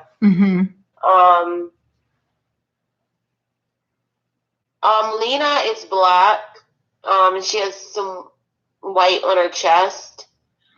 Oh, thank you, Ashley. Well, let me answer Connor real quick. I like to try to get to my mod question. So, if hopefully Connor, she'll be bred in the fall of next year. So you go ahead. Oh, you want me to read this one? Thank you, Ashley. Okay, either way. Rachel, watching your channel and the strength to give your dog homes when needed helped me make the decision to give my dog to a better home due to temperament. So thank you. It was the best thing for her. Absolutely. That's awesome. I'm really glad. It's a hard thing to do, to recognize that you're not necessarily the best person for a dog, but honest to God, once you see them in that new home thriving, it is truly a healing experience. And to avoid having it happen in the future, it's just really important that we always do our research and make sure that whenever we get a dog, that we're getting the right breed for us, because unfortunately dogs were always bred for purpose first. So you can never buy a dog off looks, because you may like the way it looks, but you may hate the way it acts. And unfortunately, you'll end up with this really, truly love-hate relationship with the dog, where it's beautiful to look at, but you can't get along. And so, but yeah, I mean, it is always the best thing to do, to recognize what the dog needs and not what we need. And recognizing that if we're not a good pair, that you let them go to a home where they're better suited. We will get over it, and they will always thrive in a better home, period. Yeah, and they don't think of the past and grieve themselves. You know, they move on. As long as they're in a great home and they're being cared for, they move on, and they do fine. They do even better sometimes. Exactly. So, the movie How to Lose a Guy in 10 Days had the dog she likes at Johnny's Crescent. Yes, it did. I love that movie. That's a funny movie. I don't think I've seen that. Was it the one that you showed me? Was it the pretty one, the little Palomino one? No, this one wasn't like super pretty, but it was in that movie. I think it had like, was it Ryan Reynolds in that movie? I'm gonna have to watch it. I remember the movie. It's hilarious. Yeah, Connor, I love Belladonna. She's gorgeous. I mean, a gorgeous dog. I can't wait to breed her, honestly. There's a blue male here from Sangue Magnifica that is really nice that I think I want to breed her to. We'll see, but yeah, we'll see. I don't know. Maybe I would be so freaking awesome if I could breed her to ZZ Top, but I don't know if she'll let me do that or not. Plus, it would be so hard to do AI from that far away. I don't know. Oh, they said Matthew McConaughey. All right, yeah, you're right. I love him because he likes chocolate women. The dude. Matthew McConaughey is the dude. He's the dude. Yeah, he's the dude. I remember him from that very first movie. It was made in Austin. Was it like Dazed and Confused? Is that what it was called? Yeah. So funny. So funny. Let me see. What medium-sized dog is a great first to have? A great first dog to have. I would say start with something kind of like, I mean, I hate to say it, but almost a little generic, like a lab or like a golden retriever, like just to get used to the idea of having a dog. Even like your run-of-the-mill mutt from the shelter, you know what I mean? I don't mean mutt to be in any way like aggressive. I just mean like, it's a mixed dog. Yeah, I mean, they live forever. They're healthy, like, Yeah. So, and I'll tell you what, I actually love golden retrievers. I grew up with one named Malachi, and literally one of my favorite dogs growing up. Absolutely love that dog. So, I would say buy from a good breeder. They do have a genetic issue where they can, oddly enough, they can snap. They have like this weird kind of rage thing apparently, but it is a genetic thing. So just keep that in mind. Do your research and make sure you get a good breeder. But overall, I think they're beautiful. They're a wonderful dog for people that are just looking for a run-of-the-mill, sweet, kind of dog. And, Labradors are always a pretty safe bet for the most part. I wouldn't necessarily get one that is like a field trial dog, because they are a genuine working breed. But there's plenty of them that have been bred for pets. So yeah, but they're good pets. Yeah. Very good pets. And stay away from what they call the silver labs. There is no such thing as a silver Labrador. That is a Weimaraner mix, and I don't really like Weimaraners. I've been around a lot of them, and they're very, very nervous dogs for the most part. And I don't think it's a good mix. So I will just say, like, stick with your traditional Labrador, Yeah. Let me see here. So there's a question for you, Reiss, about can Chow Chows be loyal as much as Akitas? Yeah, I think they're pretty loyal. Ours was a very, very loyal dog. I mean, he didn't like a whole lot of attention, but he was very, very loyal, good dog for 15, 16 years. He lived a long time. He was very healthy. I mean, they're great dogs. If you're looking for a very independent dog, it's a great dog. Yeah, that's another thing. Yeah, silver labs have skin issues. Yeah, I've seen that too. They can have the Demodex mange, which is odd because of the fact that Weimaraners are actually one of the breeds that don't have it. Just kind of weird. Wow. Julian, I'm gonna have to shout you out. You're doing it tonight. Thank you, Julian. You're a superstar. Just wanted to say, if I had to, I would pay a subscription like I do for Netflix to watch your pack videos. Thank you. Rachel, that's very sweet. Julian, some pack videos. We do. I will. That's what's up, Julian. Thank you so much. We really appreciate you. Yeah. For sure.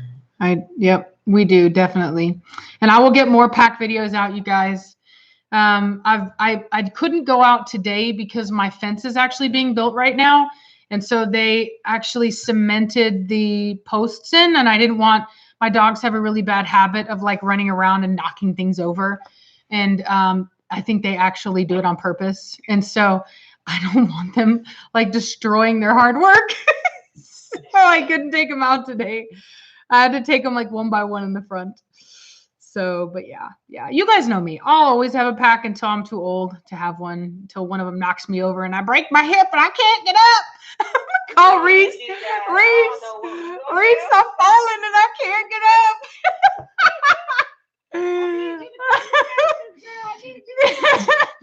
Yeah, I'm dead serious. Like, no, she would. She would put me on a plane. Girl, like yes. I don't get stuck. Yep. Well, hopefully I'll be there. Hopefully we'll be neighbors, and it'll just be as simple as call your son, call your young son, and have him get me up. Finally has a question for me, Reiss. Of your own pack, which parent are you most excited for in your future litters? Well, like I said, I'm very excited about Melina and Batista. Did they lose me? No. What do you mean lose you? You're right there. It said something about my connection. I see you. Kind of weird. So I'm looking forward to Melina and Batista. That's what I'm looking forward to. It'll be very nice. Disney Russ, my son is autistic and he's telling me to say hello to the pretty lady with the big preacher. Oh, tell him I said hello. That's so sweet. Hey. That is so sweet. I'll tell you what I always tell Reese's daughter. Hey, sugar bear. Yeah, my daughter Kaylee, she's off the chain. Yeah.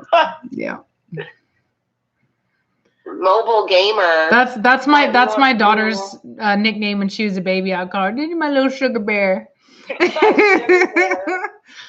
So. Oh. I know.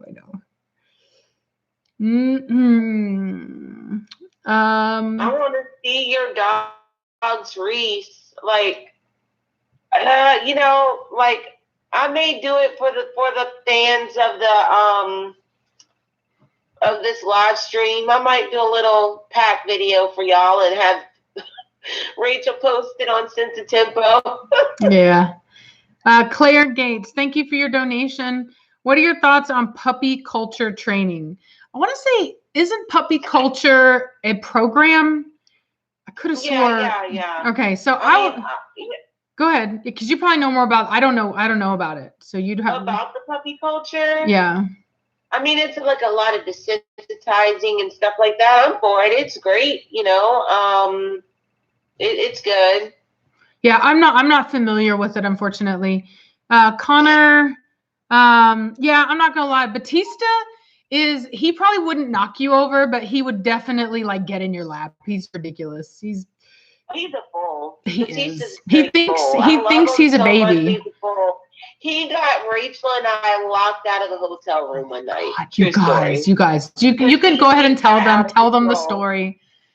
Just a perfect example of Batista, like a perfect example of his temperament, like of how. So I met up with Rachel at a hotel, and we were just talking, having coffee, and it got late, and I needed to leave, and I'm like leaving out of the room, and the door is maybe 2 inches from shutting, and Batista flies out of the room. Rachel flies after him. He's like a bull in a china shop, like getting ready to charge. He charged forward and then tried to come back and charge at us.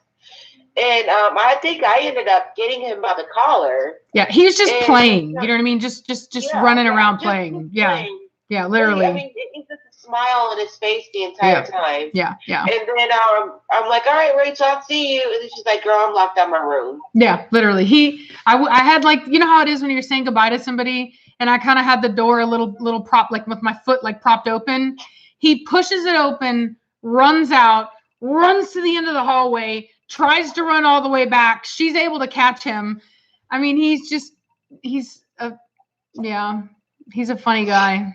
A really funny guy. Yeah, he's a straight bull. So yeah, he's a straight bull. You big old dog, big old funny dog. Love him to death. Love him though. Yeah, literally locked me out of my room. I had to hold him while she goes downstairs, gets me another key, and lets me in. And even whenever he was in the room, remember he was like jumping all over the place. It's ridiculous. Oh yeah, and then he gets really serious. It's like he's playing a game. Yeah. And then you're like, oh, he's so handsome, and then he's like, gotcha. Yeah. Because he was like, I would get onto him, you know what I mean? And I'd be, oh, you better go lay down right now. So then he laid down in the bed, and he's like looking all stoic and beautiful, and we're like, oh, because we're breeders, and we're like, he's so gorgeous, and then he's like, and he starts running around again. It was ridiculous. It was ridiculous. He's a fool. Yeah, it's ridiculous.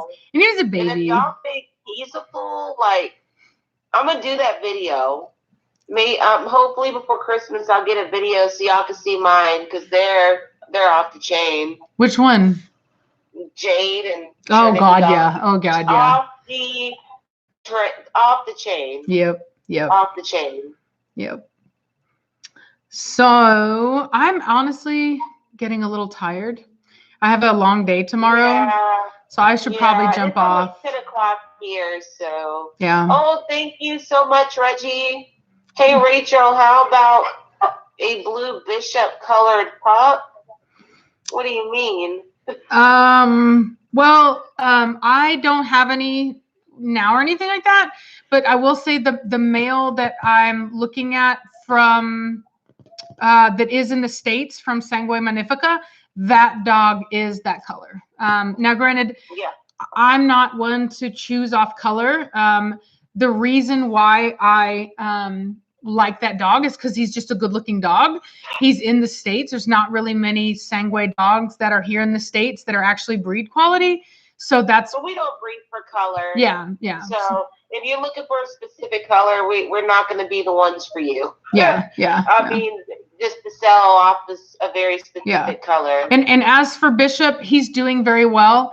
I just saw. I have a private Facebook group for my puppy buyers, people who have already bought puppies from me, to show pictures of their puppies and ask me questions.